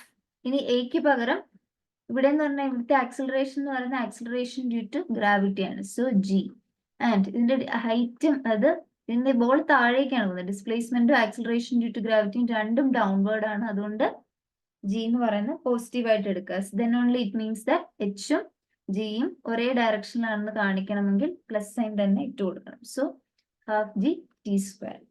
ഓക്കെ, ജിയുടെ ഡയറക്ഷൻ ഡൗൺവേർഡ് ആണ്, ഡിസ്പ്ലേസ്മെന്റും ഡൗൺവേർഡ് ആണ്, താഴേക്കാണ് പോകുന്നത്. അതുകൊണ്ടാണ് അവിടെ പ്ലസ് വന്നത്. ഓക്കെ, ഇനി അപ്വേർഡ് മോഷന് നമുക്ക് ഇതുപോലെ എഴുതാം. സി, അപ്വേർഡ് മോഷൻ എഴുതുമ്പോൾ എങ്ങനെ ഇരിക്കും? അപ്വേർഡ് മോഷൻ മീൻസ് നമ്മൾ നെക്സ്റ്റ് കൺസിഡർ ചെയ്യാൻ പോകുന്നത് ഈ മോഷൻ ആണ്. This is the upward motion. Okay, അപ്പം അപ്വേർഡ് മോഷൻ. അപ്പൊ അപ്വേർഡ് മോഷന്റെ അകത്തും ഇവിടുന്ന് ഈ മാക്സിമം ഹൈറ്റ് ഇവിടുന്ന് ഇവിടം വരെയുള്ള ഈ ഹൈറ്റ് എന്ന് പറയുന്നത് എന്താണ്? എച്ച് തന്നെയാണ്. സോ എസ് എന്ന് പറയുന്നത് എച്ച് ആണ്. ആൻഡ് ഇത് സപ്പോസ് സം പർട്ടിക്കുലർ ഈ യു എന്ന് പറയുന്നത് it will be different. Okay, U will be different. Some initial condition എന്ന് പറഞ്ഞാൽ ഇനീഷ്യൽ വെലോസിറ്റി ഡിഫറെന്റ് ആയിരിക്കും. U T plus half. ഇനി ഇവിടെ നോക്കിക്കേ, എച്ച് എന്ന് പറയുന്നത് അപ്പാണ്, acceleration due to gravity downward ആണ് ആക്ട് ചെയ്യുന്നത്. സോ നമുക്ക് എച്ച് അത് ഡിസ്പ്ലേസ്മെന്റോ ആക്സിലറേഷൻ ഡ്യൂ ടു ഗ്രാവിറ്റിയും ഓപ്പോസിറ്റ് ആയതുകൊണ്ട് ഇവിടെ നമ്മൾ മൈനസ് ഇടണം. ബിക്കോസ് ജി അവിടെ മൈനസ് ജി ആവും. ദാറ്റ് മീൻസ് എച്ച് താഴേക്ക്, എച്ച് മുകളിലേക്കാണ്, ഡിസ്പ്ലേസ്മെന്റ് മുകളിലേക്കും, ആക്സിലറേഷൻ ഡ്യൂ ടു ഗ്രാവിറ്റി താഴേക്കുമാണ്. ആക്സിലറേഷൻ താഴേക്കുമാണ് നമുക്ക് ഇക്വേഷൻ കാണുമ്പോൾ തന്നെ മനസ്സിലാവും. ഈ ഒരു രീതിയിൽ നമ്മൾ ഇക്വേഷൻ എഴുതുമ്പോൾ തന്നെ അല്ലെ, T minus half G T square നമുക്ക് ഇങ്ങനെ എഴുതാൻ സാധിക്കും. അപ്പൊ ബേസിക്കലി ഇവിടെ വന്നത് ഇത് നമ്മൾ ജസ്റ്റ് ഇക്വേഷൻ എഴുതിയതേ ഉള്ളൂ. സോ ഇവിടെ കണ്ട ഈ ഒരു ball bouncing of that is also an example of periodic motion. Okay, അപ്പം ബേസിക്കലി എന്താണ് ഇവിടെ സംഭവിക്കുന്നത്? പീരിയോഡിക് മോഷനെ നമുക്ക് ഇത്രയും ഇപ്പൊ ഈ എക്സാമ്പിൾസിൽ നിന്ന് തന്നെ നമുക്ക് മനസ്സിലാക്കാവുന്ന കാര്യം, പീരിയോഡിക് മോഷനെ നമുക്ക് എങ്ങനെ ഡിഫൈൻ ചെയ്യാം? motion that repeats itself at regular intervals of time. ഒരു particular regular interval of time, equal ആയിട്ടുള്ള interval of time വീണ്ടും അതേ മോഷൻ റിപ്പീറ്റ് ചെയ്യുകയാണെങ്കിൽ അങ്ങനത്തെ മോഷനെ നമ്മൾ വിളിക്കുന്ന പേരാണ് periodic motion. Motion that repeats itself at regular intervals of time. Regular intervals of time കഴിയുമ്പോൾ റിപ്പീറ്റ് ചെയ്യുന്ന മോഷനാണ് നമ്മൾ പീരിയോഡിക് മോഷൻ എന്ന് പറയുന്നത്. ഓക്കെ, അപ്പം ചില സമയത്ത്, അതായത് ചില കേസസിൽ ഇങ്ങനെ ഒരു പീരിയോഡിക് മോഷൻ അണ്ടർഗോ ചെയ്യുന്ന ഏതെങ്കിലും ഒരു ബോഡിക്ക് ആ പാത്തിന്റെ ഉള്ളിൽ തന്നെ ഒരു ഇക്വിലിബ്രിയം പൊസിഷൻ ഉണ്ടാവും. ഓക്കെ, ഇങ്ങനെ ഒരു പീരിയോഡിക് മോഷൻ, അത് റെഗുലർ ഇന്റർവെല്ലിൽ നടന്നുകൊണ്ടിരിക്കുന്ന ഇങ്ങനെ ഒരു പീരിയോഡിക് മോഷനിൽ ചില ബോഡീസിൽ അതിന്റെ ഉള്ളിൽ തന്നെ ഒരു ഇക്വിലിബ്രിയം പൊസിഷൻ ഉണ്ടാവും. ഓക്കെ, അത് ഇക്വിലിബ്രിയം പൊസിഷൻ മീൻസ് ആ ബോഡി ആ പർട്ടിക്കുലർ പൊസിഷനിലാവുമ്പോൾ, ഇക്വിലിബ്രിയം പൊസിഷൻ മീൻസ് ബോഡി ആ പർട്ടിക്കുലർ പൊസിഷനിൽ എത്തുമ്പോൾ അതിനുണ്ടാവുന്ന ആ പൊസിഷനിലുള്ള ബോഡിയുടെ നെറ്റ് എക്സ്റ്റേണൽ ഫോഴ്സ് എന്ന് പറയുന്നത് 0 ആണ്. അത് it is not acted upon by any force. അതുകൊണ്ട് തന്നെ ഇക്വിലിബ്രിയം പൊസിഷനിൽ നിൽക്കുക എന്ന് പറയുമ്പോൾ തന്നെ നമുക്ക് മനസ്സിലാവും body is at rest. Body റെസ്റ്റിലായിരിക്കും, മൂവ്മെന്റ് ഇല്ല, അവിടെ ഇരിക്കും. അപ്പൊ ഇങ്ങനെ ഇക്വിലിബ്രിയം പൊസിഷനിൽ ഇരിക്കുന്നതിനെ ഒന്ന് ചെറുതായിട്ടൊന്ന് ഡിസ്പ്ലേസ് ചെയ്യുവാണെങ്കിൽ, അതിന് ചെറിയൊരു ഡിസ്പ്ലേസ്മെന്റ് കൊടുക്കുകയാണ്, ചെറുതായിട്ട് അവനെ തട്ടി വിടുവാണെങ്കിൽ എന്ത് സംഭവിക്കും? ഒരു ഫോഴ്സ് പെട്ടെന്ന് തന്നെ അവിടെ ഡെവലപ്പ് ചെയ്യും, സച്ച് ദാറ്റ് അവനെ തിരിച്ച് ഇക്വിലിബ്രിയത്തിലേക്ക് കൊണ്ടുവരാൻ വേണ്ടിയിട്ട്. അപ്പം ആ കൊണ്ടുവരാൻ വേണ്ടിയിട്ടുള്ള ആ ഫോഴ്സ് ആണ് ഇവൻച്വലി എന്ത് ചെയ്യുന്നത്? ഓസിലേഷൻസിനെ അല്ലെങ്കിൽ വൈബ്രേഷന് കാരണമാകുന്നത്. സപ്പോസ് ഇപ്പൊ ഇങ്ങനെ ഒരു സർഫസിൽ ഒരു ബോൾ ഇങ്ങനെ റെസ്റ്റിലിരിക്കുകയെന്ന് വിചാരിക്കുക. ഇതിന് നമ്മൾ എന്തെങ്കിലും ഒരു ഡിസ്പ്ലേസ്മെന്റ് കൊടുത്ത് ഇതിനെ ഇങ്ങനെ ഇരിക്കുകയാണ്. ഓക്കെ, സോ ഇങ്ങനെ റെസ്റ്റിലിരിക്കുകയാണ്, ഇവിടെ ഇങ്ങനെ റെസ്റ്റിലിരിക്കുകയാണ്. അപ്പൊ അതിന് എന്തെങ്കിലും ഒരു ഡിസ്പ്ലേസ്മെന്റ് കൊടുത്തെന്ന് ചെറുതെ ഇന്ന് തട്ടിവിട്ടു. അപ്പോഴത്തേക്കും എന്ത് സംഭവിച്ചു? വീണ്ടും ഇവന് തിരിച്ച് ഇങ്ങനെ റെസ്റ്റിലിരിക്കാൻ വരണം. അതിനുവേണ്ടി it will undergo to and ഫ്രോ motions. അങ്ങനെയാണ് ആ തിരിച്ചത് വീണ്ടും ഇക്വിലിബ്രിയത്തിലേക്ക് വരാൻ വേണ്ടിയിട്ട്. അപ്പോഴാണ് ഇവിടെ ഓസിലേഷൻസും വൈബ്രേഷൻസും എല്ലാം ഉണ്ടാവുന്നത്. ഇവൻച്വലി എന്നിട്ട് എന്ത് സംഭവിക്കും? It will come to rest after some time. പക്ഷെ ഇങ്ങനെ റെസ്റ്റിൽ വരുന്നതിന് ഡാമ്പിങ് ഫോഴ്സസിന്റെയും കൂടെ കാരണമാണ്. പക്ഷെ ഇങ്ങനെ നമുക്കതിനെ മനസ്സിലാക്കാവുന്നതാണ്. ഓക്കെ, അപ്പൊ ഇതിൻ്റെ അകത്ത് പ്രത്യേകമായിട്ടും ശ്രദ്ധിക്കേണ്ട കാര്യം, എല്ലാ ഓസിലേറ്ററി മോഷൻസും പീരിയോഡിക് ആണ്. അത് നമുക്ക് ടു ആൻഡ് ഫ്രോ നടക്കുന്ന എല്ലാ മോഷൻസും, ഒരു മീൻ പൊസിഷനിൽ നിന്ന് അങ്ങോട്ട് ഇങ്ങോട്ട് ഇങ്ങനെ നടക്കുന്ന എല്ലാ ഓസിലേറ്ററി മോഷനും പീരിയോഡിക് ആണ്. പക്ഷെ എല്ലാ പീരിയോഡിക് മോഷനും ഓസിലേറ്ററി അല്ല. അതിന്റെ ഏറ്റവും എക്സാമ്പിൾ ആണ് സർക്കുലർ മോഷൻ തന്നെ. ഓക്കെ, പ്ലാനറ്ററി മോഷൻ, അതിൻ്റെ അത് വരുന്ന സർക്കുലർ മോഷൻ, അതെന്ന് പറയുന്നത് പീരിയോഡിക് മോഷൻ ആണ്. നമുക്കറിയാം റെഗുലർ ഇന്റർവെല്ലിൽ റൊട്ടേഷൻ റെവല്യൂഷൻ ഒക്കെ നടക്കുന്നുണ്ട്, പക്ഷെ അത് ഓസിലേറ്ററി അല്ല. കാര്യം അത് മീൻ പൊസിഷനിൽ നിന്നുകൊണ്ടല്ലോ വരുന്നത്. സോ അതൊരു ഇമ്പോർട്ടൻറ്റ് റിമാർക്കാണ് ഇവിടുത്തെ. ഓക്കെ, ഇതൊരു വളരെ ഇമ്പോർട്ടൻ്റ് ആയിട്ടുള്ള റിമാർക്കാണ്. Every oscillatory motion is periodic. Every oscillatory motion is periodic, but every periodic motion need not be ചിലപ്പോ ആയേക്കാം, പക്ഷെ need not be oscillatory, right? ഇപ്പൊ എല്ലാം കണ്ടത് നമുക്ക് മനസ്സിലാക്കാണ്. ഇതിന്റെ ബെസ്റ്റ് എക്സാമ്പിൾ ആണ് നമ്മുടെ circular motion. That means planetary സിസ്റ്റത്തിലൊക്കെ ഉള്ള മോഷൻസ് ഒക്കെ ഇതിന് എക്സാമ്പിൾ ആണ്. സർക്കുലർ മോഷൻ, ഓക്കെ, അതിന് തന്നെ ഒരു എക്സാമ്പിൾ ആണ്. ബിക്കോസ് സർക്കുലർ മോഷൻ എന്ന് പറഞ്ഞാൽ പീരിയോഡിക് ആണ്. Okay, it's a periodic motion but not oscillatory motion. പക്ഷെ അത് ഓസിലേറ്ററി മോഷൻ അല്ല. ഓക്കെ, സോ അതൊരു എക്സാമ്പിൾ ആണ്. അപ്പം ഈ ഓസിലേറ്ററി മോഷന്റെ ഏറ്റവും സിംപ്ലസ്റ്റ് ഫോം എന്ന് പറയുന്നതാണ് simple harmonic motion. Okay, oscillatory മോഷന്റെ ഏറ്റവും വളരെ സിംപ്ലസ്റ്റ് ഫോം ആണ് നമ്മുടെ സിമ്പിൾ ഹാർമോണിക് മോഷൻ. അതാണ് നമ്മൾ ഈ ചാപ്റ്ററിൽ പഠിക്കാൻ പോകുന്നത്, സിമ്പിൾ ഹാർമോണിക് മോഷൻ. ഓക്കെ, അതിന്റെ ഏറ്റവും സിംപ്ലസ്റ്റ് ഫോം ആണ്. ഓക്കെ, അപ്പൊ ഈ സിമ്പിൾ ഹാർമോണിക് മോഷൻ എങ്ങനെയാന്ന് വെച്ച് കഴിഞ്ഞാല്, ഈ ഓസിലേറ്റിംഗ് ബോഡിയിൽ അതിങ്ങനെ മീൻ പൊസിഷനിൽ അങ്ങോട്ടും ഇങ്ങോട്ടും പൊയ്ക്കൊണ്ടിരിക്കുന്ന ആ ഓസിലേറ്റിംഗ് ബോഡിയുടെ അവിടെ കൊടുത്തിരിക്കുന്ന ഫോഴ്സ് എന്ന് പറയുന്നത്, ആ ഫോഴ്സ് അവിടെ എന്ത് ഫോഴ്സ് ആണോ അതിനെ ഓസിലേറ്റ് ചെയ്യിപ്പിക്കുന്ന ആ ഫോഴ്സ് എന്ന് പറയുന്നത് ആ ഡിസ്പ്ലേസ്മെന്റിന് പ്രൊപ്പോർഷണൽ ആവണം. അത് displacement from the mean position അതിന് പ്രൊപ്പോർഷൻ ആണ്. മീൻ പൊസിഷൻ അഥവാ നമ്മളുടെ ഇക്വിലിബ്രിയം പൊസിഷൻ അതിന് പ്രൊപ്പോർഷണൽ ആവണം. ഇക്വിലിബ്രിയം പൊസിഷൻ ഓൾസോ ഈ ഓസിലേഷന്റെ ഏതൊരു പോയിന്റിലും ഈ ഫോഴ്സ് എന്ന് പറയുന്നത് ഈ മീൻ പൊസിഷനിലേക്ക് ഡയറക്റ്റഡ് ആവണം. അതിപ്പം ഈ ബോഡി ഇങ്ങോട്ട് ഇവിടെ എത്തുകയാണെങ്കിൽ ഇതിങ്ങനെ ഇങ്ങോട്ട് വരുമ്പോഴത്തേക്കും അതിന് തിരിച്ചിങ്ങോട്ട് വരാൻ, അത് ഈക്വിലിബ്രിയം പൊസിഷനിലേക്ക് ആയിരിക്കണം എപ്പോഴും വരാനുള്ള ആ ഒരു ഇത് വരേണ്ടത്, ടെൻഡൻസി വരേണ്ടത്. Okay, also force is directed towards the mean position. ആ മീൻ പൊസിഷനിലേക്കും വരണം, ടുവേർഡ്സ് എപ്പോഴും മീൻ പൊസിഷനിലേക്ക് ആയിരിക്കണം. അപ്പം ഇങ്ങനെയുള്ള ആ ഒരു ഓസിലേറ്ററി മോഷനാണ് നമ്മൾ സിമ്പിൾ ഹാർമോണിക് മോഷൻ എന്നുള്ള തരത്തിൽ പറയുന്നത്. ഓക്കെ, അപ്പം എപ്പോഴും നമുക്കറിയാം ഇങ്ങനെ അവസാനം ഇങ്ങനെ വന്നിങ്ങനെ ഇപ്പൊ ഒരു പെൻഡുലം ഇങ്ങനെ അങ്ങോട്ട് പോയി ഇങ്ങോട്ട് ആടി അവസാനം അത് it will come to rest again. അപ്പൊ ഇങ്ങനെ അവസാനം റെസ്റ്റിൽ വരുന്നത് ആക്ച്വലി അതിൽ നമുക്കറിയാം ഫ്രിക്ഷൻ ഉണ്ടാവും, ഡാമ്പിങ്, അത് എന്തെങ്കിലും ഡിസിപ്പേറ്റീവ് കോസസുകളൊക്കെ കാരണമാണ് വരുന്നത്. ഓക്കെ, അപ്പം ഇപ്പൊ ഒരു പെൻഡുലത്തിനെ തന്നെ നമുക്ക് എപ്പോഴും പെൻഡുലം കറങ്ങിക്കൊണ്ടേയിരിക്കണം, ഇങ്ങനെ ആടിക്കൊണ്ടേയിരിക്കണം എന്നുണ്ടെങ്കിൽ നമ്മൾക്ക് അതിന് എന്തെങ്കിലും ഒരു എക്സ്റ്റേണൽ ഫോഴ്സ് എപ്പോഴും അവിടെ അപ്ലൈ ചെയ്തുകൊണ്ടേയിരിക്കണം. Okay, so that's all about oscillatory motion. And നമുക്ക് ഏതൊരു മെറ്റീരിയൽ മീഡിയത്തിനെയും ഒരുപാട് ഓസിലേഷൻസ് കൊണ്ട് ഉണ്ടാക്കിയിരിക്കുന്നതാണെന്ന് പറയാൻ സാധിക്കും. ഏതൊരു മെറ്റീരിയൽ മീഡിയം എടുത്തു കഴിഞ്ഞാലും ഒരുപാട് ഓസിലേഷൻസ് ആണ് അതിലുള്ളത് എന്ന് പറയാൻ പറ്റും.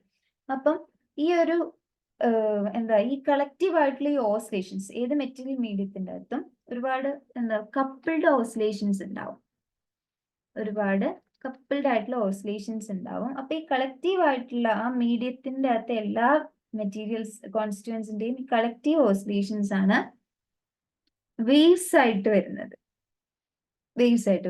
ഈ വേവ്സിന് എക്സാമ്പിൾ ആണ് നമ്മുടെ water wave, seismic wave, electromagnetic wave. അപ്പം ഇതെല്ലാം നമ്മൾ നെക്സ്റ്റ് ചാപ്റ്ററിൽ പഠിക്കും. ഓക്കെ, ഇതിന്റെ അസോസിയേറ്റ് ആയിട്ടുള്ള ഒരു കാര്യമാണ് വേവ്സ്. അപ്പൊ അത് നമ്മൾ നെക്സ്റ്റ് ചാപ്റ്ററിൽ ഡീറ്റെയിൽ ആയിട്ട് പഠിക്കുന്നുണ്ട്. ഓക്കെ, അപ്പം ഇനി നമുക്ക് ഇതിൻ്റെ അകത്ത് വേണ്ടതായിട്ടുള്ള കുറച്ച് കൺസെപ്റ്റ്സ് വേണമെന്ന് പറഞ്ഞില്ല. അപ്പൊ അതെന്താ നോക്കാം. First one is period and frequency. Okay, period and frequency അത് നമുക്ക് എന്താ നോക്കാം. അപ്പം നമ്മൾ പീരിയോഡിക് മോഷനെ കുറിച്ച് ഓൾറെഡി കണ്ടു. റെഗുലർ ഇന്റർവെൽസ് ഓഫ് ടൈമിൽ റിപ്പീറ്റ് ചെയ്യുന്ന മോഷൻസ് ആണ് പീരിയോഡിക് മോഷൻ എന്ന് പറഞ്ഞു. ഓക്കെ, റെഗുലർ ഇന്റർവെൽസിൽ ഒരു റെഗുലർ ഇന്റർവെൽ ഓഫ് ടൈം കഴിഞ്ഞാൽ വീണ്ടും റിപ്പീറ്റ് ചെയ്യുന്ന മോഷൻ, അങ്ങനെ റിപ്പീറ്റ് ചെയ്യുന്ന ആ മോഷനെയാണ് നമ്മൾ പറഞ്ഞത് പീരിയോഡിക് മോഷൻ. ഇപ്പൊ നമ്മളിവിടെ ഒരു എന്താണ്, നമ്മളിവിടെ ഒരു ഇന്റർവെൽ ഓഫ് ടൈമിനെ സ്പെസിഫൈ ചെയ്യുന്നുണ്ട്. അപ്പം ആ ഒരു ഏത് ഒരു ഏറ്റവും ചെറിയ ഇന്റർവെൽ, ആ ഏറ്റവും ചെറുതല്ല, ഏത് ഇന്റർവെൽ കഴിയുമ്പോഴാണോ, പക്ഷെ കുറച്ചും കൂടി വ്യക്തമായിട്ട് പറയുന്നത് സ്മോളസ്റ്റ് ഇന്റർവെൽ ഓഫ് ടൈം തന്നെയാണ് പറയുന്നത്. After which the motion is repeated, വീണ്ടും ആ മോഷൻ റിപ്പീറ്റ് ചെയ്ത് വരുന്ന, അത് ഏത് ടൈം കഴിഞ്ഞിട്ടാണോ വീണ്ടും ആ മോഷൻ റിപ്പീറ്റ് ചെയ്യപ്പെടുന്നത്, ആ പർട്ടിക്കുലർ ടൈമിനെ വിളിക്കുന്ന പേരാണ് period, time period, which is represented by capital T. അതാണ് ടൈം പീരീഡ്. നമ്മൾ ഇവിടെ സ്പെസിഫൈ ചെയ്ത regular interval of time. Okay, the smallest interval of time after which the motion is repeated. Motion repeat ചെയ്യുന്ന വീണ്ടും ആ റിപ്പീറ്റഡ് ആയിട്ട് വരുന്ന ആ ഒരു ഏത് ടൈം കഴിഞ്ഞിട്ടാണോ അതിനെയാണ് ടൈം പീരീഡ് എന്ന് വിളിക്കുന്നത്. അതിനെ റെപ്രസെന്റ് ചെയ്യുന്നതാണ് ക്യാപിറ്റൽ ടി വെച്ചിട്ട്. അതിന്റെ SI യൂണിറ്റ് എന്ന് പറയുന്നത് സെക്കൻഡ്സ് ആണ്. ഓക്കെ, ഇനി ഇപ്പം ഈ പീരിയോഡിക് ഈ ഒരു ടൈം പീരീഡ് ഏതൊരു പർട്ടിക്കുലർ ഇന്റർവൽ ഓഫ് ടൈം കഴിഞ്ഞിട്ടാണോ ആ മോഷൻ വീണ്ടും റിപ്പീറ്റ് ചെയ്യുന്നത്, ആ ടൈം എന്ന് പറയുന്നത് ചിലപ്പോൾ ഭയങ്കര കൂടുതലായിരിക്കും, ചിലപ്പോൾ ഭയങ്കര കുറവായിരിക്കും. അങ്ങനത്തെ കേസിൽ ഒരുപക്ഷെ നമ്മൾ ഈ സെക്കൻഡ്സിനെ റീപ്ലേസ് ചെയ്ത് വേറെ കൺവീനിയന്റ് യൂണിറ്റ്സും എടുക്കാറുണ്ട്. ഫോർ എക്സാമ്പിൾ, നമ്മുടെ ക്വാർട്സ് ക്രിസ്റ്റൽ നമുക്കറിയാം. ഓക്കെ, എല്ലാവരും ഫെമിലിയർ ആയിരിക്കും ക്വാർട്സ് ക്രിസ്റ്റൽ. അപ്പൊ ഈ ക്വാർട്സ് ക്രിസ്റ്റലിന്റെ അത് വൈബ്രേഷൻ, അത് എപ്പോഴും വൈബ്രേറ്റ് ചെയ്തുകൊണ്ടിരിക്കുകയാണല്ലോ. അപ്പൊ അതിന്റെ പീരീഡ് ഓഫ് വൈബ്രേഷൻ എന്ന് പറയുന്നത് വളരെ ചെറുതാണ്. അതിന്റെ ഒരു അത് വീണ്ടും ആ റിപ്പീറ്റ് ചെയ്യുന്ന വൈബ്രേഷൻസ് റിപ്പീറ്റ് ചെയ്യുന്ന ടൈം പീരീഡ് 10⁻⁻⁻ സെക്കൻഡ്സ് ആണ്. 10⁻⁻⁻ സെക്കൻഡ്സ്. അപ്പൊ നമ്മൾ 10⁻⁻⁻ സെക്കൻഡിന് ഒരു 10⁻⁻6 എന്ന് പറഞ്ഞ ആ യൂണിറ്റിന് നമ്മൾ എപ്പോഴും പൊതുവെ പറയുന്ന മൈക്രോ എന്നാണ് വിളിക്കുക. Micro, and that is represented by mu. അപ്പം ഈ ക്വാർട്സ് ക്രിസ്റ്റലിലെ ടൈം പീരീഡ് എന്ന് പറയുന്നത് that is in terms of micro seconds, അത് മൈക്രോ സെക്കൻഡ്സിലാണ്. ഇനി നമ്മൾ ഓർബിറ്റൽ പീരീഡ്, ഇപ്പം പ്ലാനറ്റ് അത് ഓർബിറ്റൽ പീരീഡ് എടുക്കുവാണെങ്കിൽ, ഓരോ പ്ലാനറ്റിന്റെ ഓർബിറ്റൽ പീരീഡ് എടുക്കുകയാണെങ്കിൽ, ഫോർ എക്സാമ്പിൾ മെർക്കുറിയുടെ എടുക്കുവാണെങ്കിൽ അത് 88 എർത്ത് ഡേയ്സ് ആണ്. അപ്പൊ ആ കേസിൽ നമ്മൾ ടൈം പീരീഡിനെ ഡേയ്സ് ആയിട്ടായിരിക്കും, ആ യൂണിറ്റ് ആയിരിക്കും റെപ്രസെന്റ് ചെയ്യാം.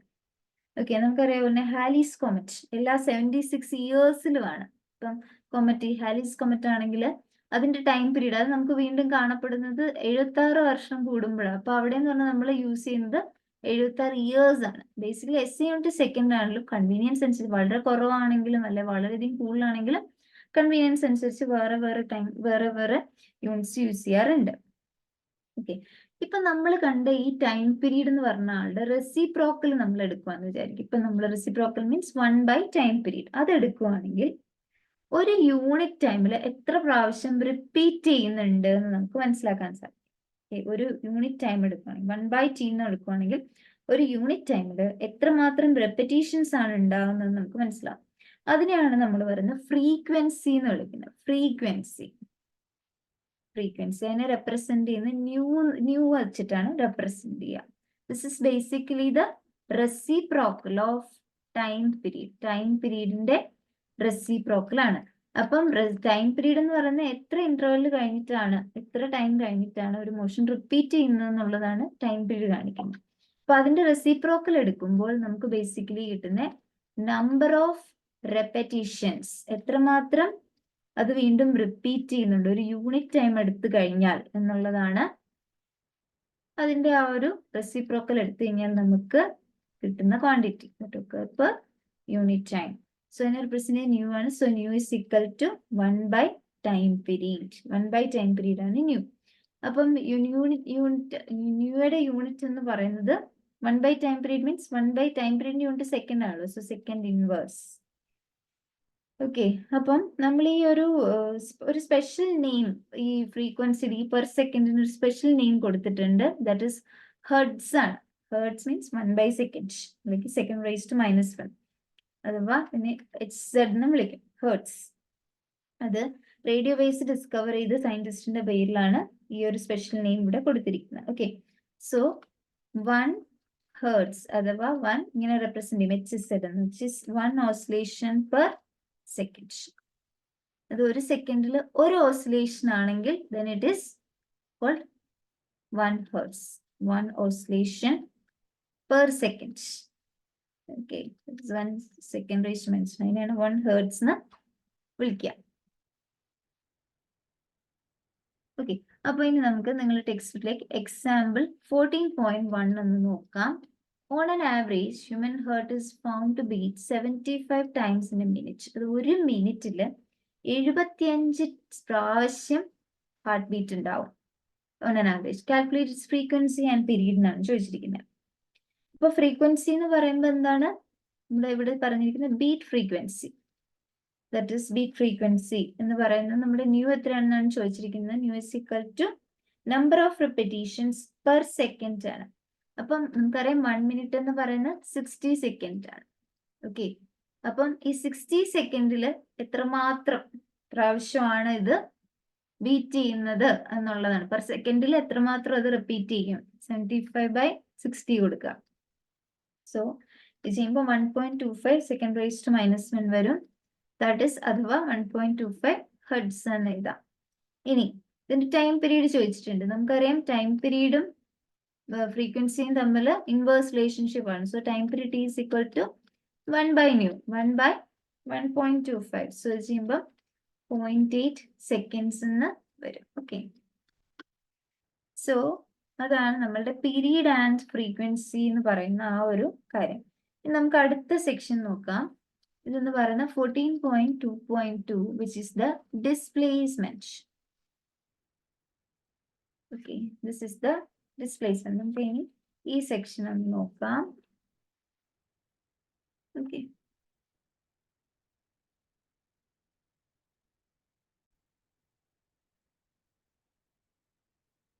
okay, yeah. സോ നമുക്ക് ഡിസ്പ്ലേസ്മെന്റ് എന്ന് പറയുന്ന കൺസെപ്റ്റ് നമ്മൾ ഓൾറെഡി കണ്ടതാണ്. ഡിസ്പ്ലേസ്മെന്റ് എന്ന് പറയുന്ന പൊസിഷൻ വെക്ടറിൽ വരുന്ന ചേഞ്ച് ആയിട്ട്, ഇത് പൊസിഷൻ വെക്ടറിൽ എത്രയാണോ ചേഞ്ച് വരുന്നത് അതിന്റെ ആ ചേഞ്ച് ആണ് ഡിസ്പ്ലേസ്മെന്റ് എന്ന് നമ്മൾ already motion in A straight line ആ ചാപ്റ്ററിലെല്ലാം കണ്ടതാണ്.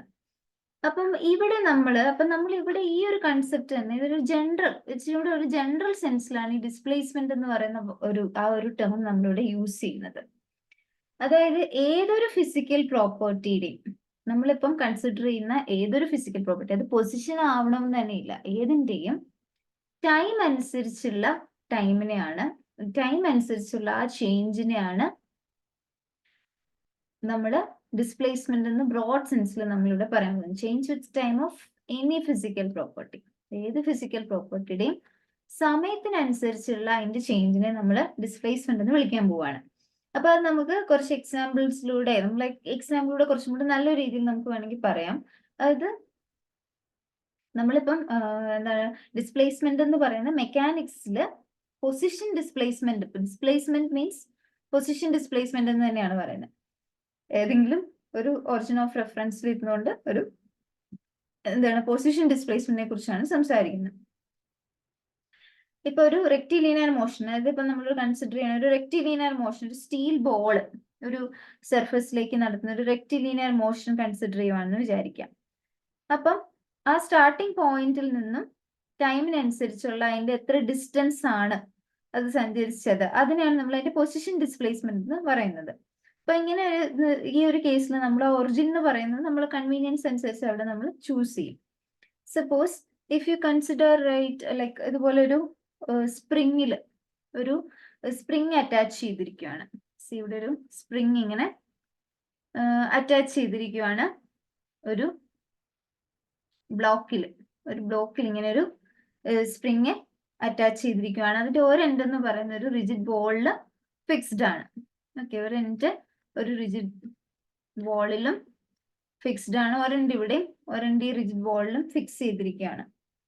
അപ്പം ഈ ബ്ലോക്ക് എന്ന് പറയുന്ന ഒരു ഫ്രിക്ഷൻ ഇല്ലാത്ത ഒരു സർഫസിലേക്ക് മൂവ് ചെയ്യുകയാണെങ്കിൽ അതിന്റെ ആ ഒരു എത്രമാത്രം ഡിസ്പ്ലേസ്മെന്റ് ആണ് അല്ലെങ്കിൽ ഡിസ്റ്റൻസ് അത് മൂവ് ചെയ്തു. ഇപ്പൊ ഒരു ഫ്രിക്ഷൻ ഇല്ലാത്ത സർഫസിലാണ്. അപ്പൊ എത്രമാത്രം അത് മൂവ് ചെയ്യുന്നു എന്നുള്ളത് നമ്മൾ ഇവിടെ കാണിക്കുന്നത് അതിന്റെ ഒരു സ്റ്റാർട്ടിംഗ് പോയിന്റിൽ നിന്നുള്ളതല്ല, നമ്മൾ ഇവിടെ എടുക്കാൻ പോകുന്നത് അതിന്റെ മെയിൻ പൊസിഷനിൽ ഇരുന്ന് എത്രമാത്രം അത് മാറി എന്നുള്ളതാണ്.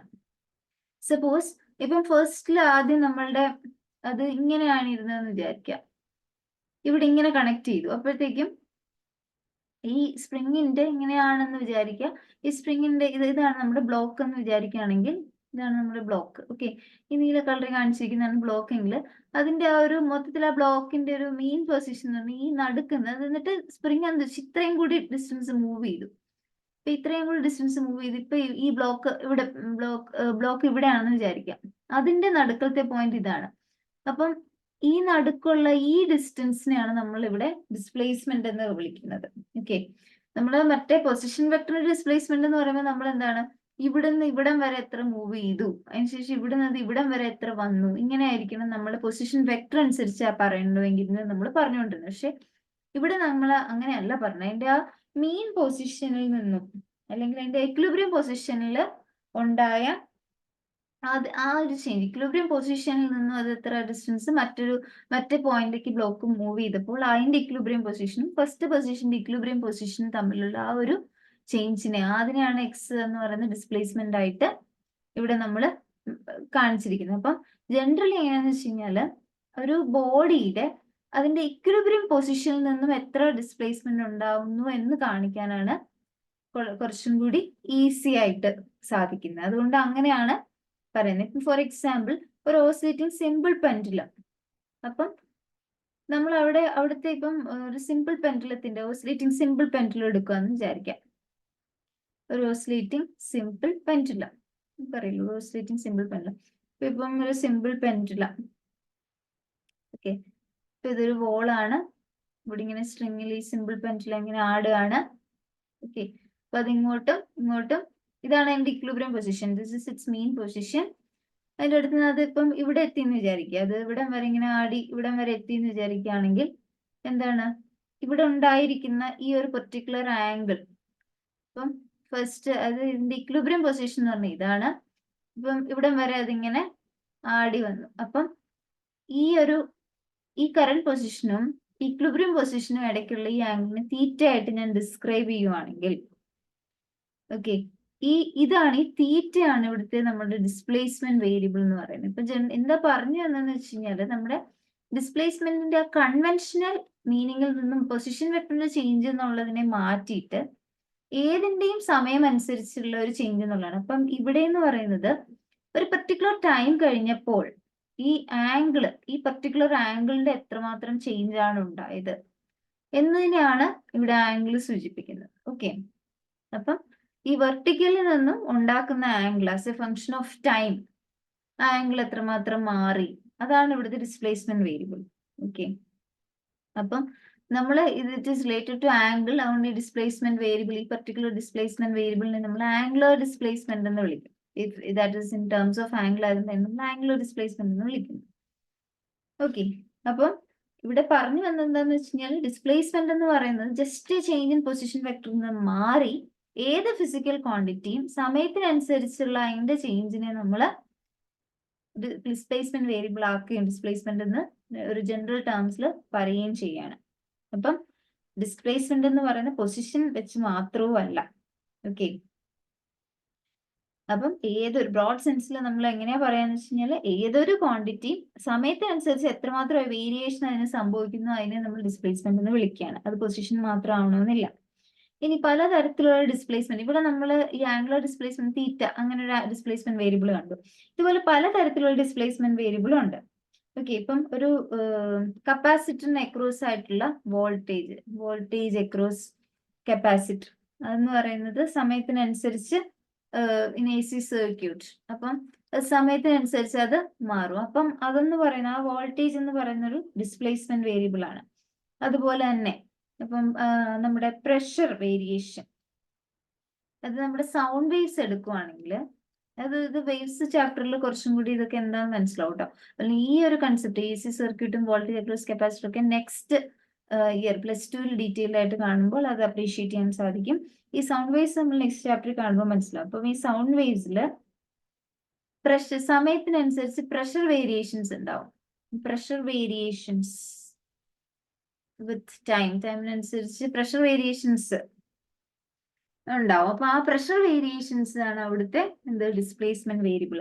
അതുപോലെ ഇനി ലൈറ്റ് വേവ്സ് എടുക്കുകയാണെങ്കിൽ ആ ഒരു ഇലക്ട്രിക് ഫീൽഡും അതുപോലെ തന്നെ മാഗ്നറ്റിക് ഫീൽഡും മാറിക്കൊണ്ടിരിക്കും. അപ്പൊ അവിടുത്തെ ഡിസ്പ്ലേസ്മെന്റ് വേരിയബിൾ എന്ന് പറഞ്ഞാൽ ഡിസ്പ്ലേസ്മെന്റ് എന്ന് പറയുമ്പോൾ നമ്മൾ ഇലക്ട്രിക് ഫീൽഡിന്റെ മാഗ്നറ്റിക് ഫീൽഡിന്റെ സമയത്തിനനുസരിച്ചുള്ള വേരിയേഷനെ കുറിച്ചാണ് പറയുന്നത്. അപ്പൊ നമ്മള് പൊസിഷൻ മാത്രമല്ല, നമ്മളൊരു ആംഗിൾ കണ്ടു, ഡിസ്പ്ലേസ്മെന്റ് വേരിയബിൾ ആയിട്ട് വോൾട്ടേജ് കണ്ടു, പ്രഷർ വേരിയേഷൻ കണ്ടു, ഇലക്ട്രിക് ഫീൽഡും മാഗ്നറ്റിക് ഫീൽഡും സമയത്തിനനുസരിച്ച് മാറുന്നത്, ഇതെല്ലാം ഡിസ്പ്ലേസ്മെന്റ് വേരിയബിൾ ആണ്. അപ്പം ജസ്റ്റ് ഡിസ്പ്ലേസ്മെന്റ് വേരിയബിൾ എന്ന് പറയുന്നത് നമ്മൾ ഇനി മുതൽ ഡിസ്പ്ലേസ്മെന്റ് എന്ന് ഉദ്ദേശിക്കുമ്പോൾ കുറച്ചും കൂടി വലിയൊരു അർത്ഥത്തിലാണ് എന്നുള്ളത് ചിന്തിക്കുക. അപ്പൊ ഈ ഡിസ്പ്ലേസ്മെന്റ് വേരിയബിളിന് നമ്മൾ നമ്മുടെ പഴയ പോലെ തന്നെ it could take any positive value എടുക്കാം, അതുപോലെ തന്നെ നെഗറ്റീവ് വാല്യൂ ഡിസ്പ്ലേസ്മെന്റ് വേരിയബിളിന് എടുക്കാം. ഓക്കെ, അപ്പം നമുക്ക് വരാം നമ്മുടെ ചാപ്റ്ററിലേക്ക്. അപ്പം ഓസിലേഷൻ എക്സ്പെരിമെന്റ്സിൽ നമ്മൾ ജനറലി ഒരുപാട് ഓസിലേഷൻ എക്സ്പെരിമെന്റ്സിൽ ഒക്കെ കാണുന്ന ഒരു കാര്യം എന്ന് വെച്ചാൽ ഡിസ്പ്ലേസ്മെന്റ് എന്ന് പറയുന്നത് പല സമയത്തിലായിരിക്കും മെഷർ ചെയ്യുന്നത്, പല സമയത്തേക്കായിരിക്കും മെഷർ ചെയ്യുന്നത്. അപ്പൊ അതുകൊണ്ട് തന്നെ ഡിസ്പ്ലേസ്മെന്റ് എന്ന് പറയുന്നത് നമ്മൾ change of with respect to time എന്നുള്ള തരത്തിൽ തന്നെയാണല്ലോ പറയുന്നത്. അതുകൊണ്ട് തന്നെ ഒരു ടൈമിന്റെ ഫംഗ്ഷൻ ആയിട്ട് നമുക്ക് ഡിസ്പ്ലേസ്മെന്റിനെ എഴുതാൻ സാധിക്കും. ഓക്കെ, അപ്പം അത് നമ്മളിപ്പോ ഒരു പീരിയോഡിക് മോഷൻ, ഈ ഒരു പീരിയോഡിക് മോഷനില് ഈ നമ്മുടെ ഫംഗ്ഷൻ എന്ന് പറയുന്നത്, നമ്മൾ ഏതൊരു ഫംഗ്ഷൻ എടുത്തു കഴിഞ്ഞാൽ അത് വീണ്ടും വീണ്ടും റിപ്പീറ്റ് ചെയ്യുന്നതെന്ന് പറയുന്നത് എന്തിനനുസരിച്ചാണ് അത് റിപ്പീറ്റ് ചെയ്യുന്നത്? സമയത്തിനനുസരിച്ചാണ് റിപ്പീറ്റ് ചെയ്യുന്നത്. അപ്പൊ നമ്മൾ പീരിയോഡിക് ഫംഗ്ഷൻ എന്ന് പറയുമ്പോൾ function is periodic in time. സമയത്തിനനുസരിച്ചാണ് അത് വീണ്ടും വീണ്ടും ആ ഒരു റെഗുലർ ഇന്റർവൽ ഓഫ് ടൈമിലാണ് വരുന്നത്, അല്ലെ? അപ്പൊ ഏതൊരു പീരിയോഡിക് ഫംഗ്ഷനെ, ഇപ്പൊ പീരിയോഡിക് ഫംഗ്ഷൻ എന്ന് പറഞ്ഞാൽ ഇപ്പം നമുക്കൊരു ഊഞ്ഞാലാടുന്നതിനെ ഒരു ഫംഗ്ഷനായിട്ട് എഴുതാൻ സാധിക്കും. ബിക്കോസ് അത് ഈക്വൽ ടൈമിൽ അങ്ങോട്ടും ഇങ്ങോട്ടും പൊക്കോണ്ടിരിക്കുകയാണ്, അല്ലെ? അപ്പൊ ആ ഒരു ഊഞ്ഞാലാടുന്നതിന് നമുക്കൊരു ഫംഗ്ഷൻ ആയിട്ട് തന്നെ ഫ്രെയിം ചെയ്യാം. ആ ഫംഗ്ഷൻ എന്ന് പറയുന്നത് സമയത്തിനനുസരിച്ച് റിപ്പീറ്റ് ചെയ്യുന്നതുകൊണ്ട് അത് പീരിയോഡിക് ആണ്, പീരിയോഡിക് ഇൻ ടൈം ആണ്. അപ്പം അല്ലെ, അപ്പൊ ഏറ്റവും സിംപ്ലസ്റ്റ് ആയിട്ടുള്ള ഒരു പീരിയോഡിക് ഫംഗ്ഷനെ, ഇൻ ജനറൽ ഏറ്റവും സിംപ്ലസ്റ്റ് ആയിട്ടുള്ള ഒരു പീരിയോഡിക് ഫംഗ്ഷനെ ഞാൻ f(t) എന്ന് റെപ്രസെന്റ് ചെയ്യാന്ന് വിചാരിക്കുക. അതിനെ എനിക്ക് a cos ωt എന്ന് എഴുതാം. ഇതെന്ന് പറഞ്ഞാൽ ഏറ്റവും സിംപ്ലസ്റ്റ് ആയിട്ടുള്ള ഒരു പീരിയോഡിക് ഫംഗ്ഷൻ. നമുക്ക് അറിയാവുന്ന കാര്യം എന്താണെന്ന് വെച്ച് കഴിഞ്ഞാല് അറിയാം, സൈനും നമുക്കറിയാവുന്നവരാണ്. സൈന് അതുപോലെ തന്നെ കോസ് ഒക്കെ പീരിയോഡിക് ഫംഗ്ഷൻസ് ആണ്. ബിക്കോസ് നിങ്ങൾക്ക് അതിന്റെ വാല്യൂസ് നോക്കിക്കഴിഞ്ഞാൽ അറിയാം, സൈനിന്റെ ഒക്കെ ഗ്രാഫ് ഒക്കെ കണ്ടു കഴിഞ്ഞാൽ നിങ്ങൾക്ക് അറിയാം ഒരു പെർട്ടിക്കുലർ ടൈം കഴിഞ്ഞ് വീണ്ടും വീണ്ടും റിപ്പീറ്റ് ചെയ്യുവാണ് ഒരേ പാറ്റേൺ, അല്ലെ? കോസിന്റെ ഗ്രാഫ് എടുത്താൽ അതുപോലെ തന്നെ. സോ അതിൽ നിന്ന് നമുക്ക് മനസ്സിലാവുന്ന കാര്യം, നമുക്ക് സിംപ്ലസ്റ്റ് ആയിട്ട് ഒരു പീരിയോഡിക് ഫംഗ്ഷൻ വേണമെങ്കിൽ കോസിന്റെ ഫംഗ്ഷനും സൈനിന്റെ ഫംഗ്ഷനും ഒക്കെ എഴുതിയാൽ മതി. അപ്പൊ ഇവിടെ നമ്മള് അത് റിപ്പീറ്റ് ചെയ്യുന്ന ഈ ആർഗ്യുമെന്റ് എന്ന് പറയുന്നതാണ് നമ്മൾ അവിടുത്തെ റിപ്പീറ്റേറ്റീവ് പാറ്റേൺ കൊണ്ടുവരുന്ന പീരിയോഡിസിറ്റി ആർഗ്യുമെന്റ് ആണ് എടുക്കുന്നത്, ബ്രാക്കറ്റിൽ വരുന്ന ആളാണ്. അപ്പം a cos ωt എഴുതു. a എന്ന് പറയുന്നത് അതിന്റെ ആംപ്ലിറ്റ്യൂഡിന്റെ റിലേറ്റഡ് ആയിട്ടുള്ള ഒരു ഫാക്ടർ ആയിരിക്കും. അപ്പൊ ഇത് നമ്മൾ മുന്നോട്ട് ചാപ്റ്റർ വരുമ്പോൾ ഡീറ്റെയിൽ ആയിട്ട് പഠിക്കും. തൽക്കാലം ഇങ്ങനെ മനസ്സിലാക്കുക, ഒരു സിംപ്ലസ്റ്റ് പീരിയോഡിക് ഫംഗ്ഷനെ ഇങ്ങനെ നമുക്ക് റെപ്രസെന്റ് ചെയ്യാം. അപ്പൊ ഇതെങ്ങനെയാണ് പീരിയോഡിക് ഫംഗ്ഷൻ ആവുന്നതെന്ന് നമുക്ക് നോക്കാം. ഓക്കെ, ഫംഗ്ഷന്റെ ആർഗ്യുമെന്റ് ഞാൻ പറഞ്ഞല്ലോ. ആർഗ്യുമെന്റ് മീൻസ് ഈ കോസിന്റെ ബ്രാക്കറ്റിൽ വരുന്ന എന്താണ് അതിനെയാണ് ആർഗ്യുമെന്റ് എന്ന് വിളിക്കുന്നത്. അപ്പൊ ആർഗ്യുമെന്റ് എന്ന് പറയുന്നത് ഇവിടെ ωt ആണ്. അപ്പം ഈ ωt എന്ന് പറയുന്നത് നമുക്കറിയാം, കോസും സൈനും ഒക്കെ എങ്ങനെയാണ്, ഇറ്റ്സ് പീരിയോഡിക് വിത്ത് 2π പീരിയോഡിസിറ്റി. 2π ആകുമ്പോൾ വീണ്ടും ഇത്രയും സൈക്കിൾ വന്ന് ഇവിടെ അവസാനിക്കുന്ന ഈ ഇത് 2π ആയിരിക്കും. വീണ്ടും അത് തിരിച്ച് അടുത്ത 2πയിൽ എത്തുമ്പോഴാണ് അടുത്ത സൈക്കിൾ വീണ്ടും തുടങ്ങുന്നത്. അപ്പം ഈ കോസും സൈനും ഒക്കെ 2πയിൽ പീരിയോഡിക് ആണ്. ദാറ്റ് മീൻസ് നമ്മുടെ ഈ ആർഗ്യുമെന്റിലേക്ക് ωtയുടെ അകത്തേക്ക് ഒരു 2π വാല്യൂ ആഡ് ചെയ്ത് കൊടുത്തു കഴിഞ്ഞാൽ ഈ ഫംഗ്ഷൻ അതേപോലെ തന്നെ നിൽക്കും. ഓക്കെ, അത് ഈ ഫംഗ്ഷന്റെ കൂടെ, അത് f(t) എന്ന് പറഞ്ഞാൽ f(t) ആയിട്ട് തന്നെ നിൽക്കും. 2π ആഡ് ചെയ്ത് കഴിഞ്ഞാൽ ഇപ്പൊ ഇവിടെ എന്ത് വാല്യൂ ആണോ കിട്ടുന്നത്, ഇതിന്റെ കൂടെ ഒരു a cos ωt plus 2π add ചെയ്ത് കഴിഞ്ഞാൽ ഇപ്പൊ ഇവിടുത്തെ ഈ വാല്യൂ എന്ന് പറയുന്നത് എക്സ് ആണെങ്കിൽ ഈ വാല്യൂ എക്സ് തന്നെയാണ്. കാര്യം സെയിം ഫംഗ്ഷൻ തന്നെ റിപ്പീറ്റ് ചെയ്യും. ആണ് ഫംഗ്ഷൻ റിപ്പീറ്റ് ചെയ്തുകൊണ്ടിരിക്കും. അപ്പൊ നമുക്ക് പറയാം, അങ്ങനെ റിപ്പീറ്റ് ചെയ്യുന്നതുകൊണ്ട് നമുക്ക് പറയാം എഫ് ഓഫ് ടി പീരിയോഡിക് ആണെന്ന് പറയാം. അപ്പം what is it's time period? ഏത് ടൈം പീരീഡിലാണത് റിപ്പീറ്റ് ചെയ്യുന്നത്? ആ ടൈം പീരീഡ് എന്ന് പറയുന്നത് എങ്ങനെ കണ്ടുപിടിക്കാം?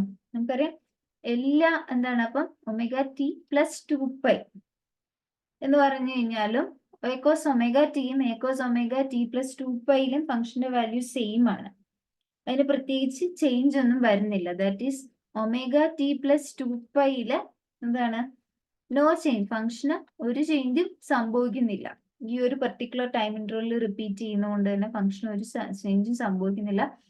അപ്പൊ നമുക്ക് അതിൻ്റെ അകത്ത് നിന്ന് തന്നെ ഈ ഒമേഗ ടി എന്ന് പറയുന്നത് നമുക്ക് 2π ആയിട്ട് ഇക്വേറ്റ് ചെയ്ത് കഴിഞ്ഞാൽ, കാര്യം ഇവിടെ ഒരു ചേഞ്ചും സംഭവിക്കുന്നില്ലല്ലോ. സോ ഇതിൻ്റെ ആ സ്മോളസ്റ്റ് ലീസ്റ്റ് ടൈം എന്ന് പറഞ്ഞാൽ 2π/ω ആയിട്ട് നമുക്ക് കിട്ടും. ദാറ്റ് ഈസ് അതിന്റെ ടൈം പീരീഡ് എന്ന് പറയുന്നത് 2π/ω. ഈ 2π/ω റിപ്പീറ്റ് ചെയ്യുന്ന സമയത്ത് എന്താണ്, ഏത് 2π/ω സെക്കൻഡ്സിലും ആ മോഷൻ വീണ്ടും വീണ്ടും റിപ്പീറ്റ് ചെയ്യണം. അപ്പൊ നമുക്ക് പറയാം എഫ് ഓഫ് ടി എന്ന് പറയുന്ന ആ particular function is periodic with period T. Okay, അപ്പൊ ഈ പീരീഡ് ടിയിൽ എപ്പോഴും എഫ് ഓഫ് ടി പീരിയോഡിക് ആവുക മീൻസ് എഫ് ഓഫ് ടിയും ഈ ടി എന്ന് പറഞ്ഞ ഈ പെർട്ടിക്കുലർ ടൈം എൻ്റെത്തേക്ക് ആഡ് ചെയ്ത് കഴിഞ്ഞാൽ F of T plus 2et കൊടുത്തു കഴിഞ്ഞാലും the function is periodic, same ആണ്. ഓക്കെ, അത് പീരിയോഡിക് ആയതുകൊണ്ട് തന്നെ ഈ ടിയുടെ കൂടെ, ഈ സ്മോൾ ടിയുടെ കൂടെ നമ്മളൊരു ക്യാപിറ്റൽ ടി എന്ന് പറഞ്ഞ ടൈം പീരീഡ് ആഡ് ചെയ്ത് കഴിഞ്ഞാലും ഒറിജിനൽ ഫംഗ്ഷൻ തന്നെയായിരിക്കും കിട്ടുന്നത്. അപ്പൊ നമുക്ക് ഇവിടെ നമ്മളിപ്പോ കൺസിഡർ ചെയ്തത് F of T equal to A cos omega T എന്ന് പറഞ്ഞ ഒരു സിംപ്ലസ്റ്റ് പീരിയോഡിക് ഫംഗ്ഷൻ എടുക്കാം എന്നുള്ളതാണ്. നമ്മൾ ഇതുപോലെ തന്നെ നമുക്ക് സൈൻ ഫംഗ്ഷനും യൂസ് ചെയ്യാം. That is F of T equal to A sine omega T എന്ന് എടുത്തു കഴിഞ്ഞാലും ഈ എ സൈൻ ഒമേഗ ടിയുടെ കൂടെയും 2π ആഡ് ചെയ്ത് കഴിഞ്ഞാലും ലൈക്ക് എന്താണ്, F of T remains the same. So അവിടെയും ആ പീരീഡ് എന്ന് പറയുന്നത് 2π ടൈം പീരീഡ് എന്ന് പറഞ്ഞാൽ 2π/ω തന്നെയാണ്. ഓക്കെ, അതിന് വ്യത്യാസമൊന്നും വരുന്നില്ല. കാര്യം സൈനും കൊസൈനും എല്ലാം പീരിയോഡിക് ഫംഗ്ഷൻ ആണ്. വിത്ത് സൈൻ്റെയും കൊസൈൻ്റെയും പീരിയോഡിസിറ്റി 2π ആണ്. അതുകൊണ്ട് തന്നെ ഇത് നമുക്ക് എ കോസ് ഒമേഗ ടി എന്ന് എടുക്കുന്ന പറഞ്ഞാൽ എ സൈൻ ഒമേഗ ടി എന്ന് എടുത്താലും കുഴപ്പമില്ല. അപ്പം ഈ കോസ് ഫംഗ്ഷനും അതുപോലെ സൈൻ ഫംഗ്ഷനും അത് രണ്ടും പീരിയോഡിക് ആയതുകൊണ്ട് നമുക്ക് ഇതിന്റെ രണ്ടിന്റെയും കൂടെ കോമ്പിനേഷൻ എടുത്താലും, സൈനും കൊസൈൻ്റെയും കൂടെ കോമ്പിനേഷൻ എടുത്തു കഴിഞ്ഞാലും അതിന്റെ ടൈം പീരീഡ് നമുക്ക് 2π/ω ആയിട്ട് കിട്ടും.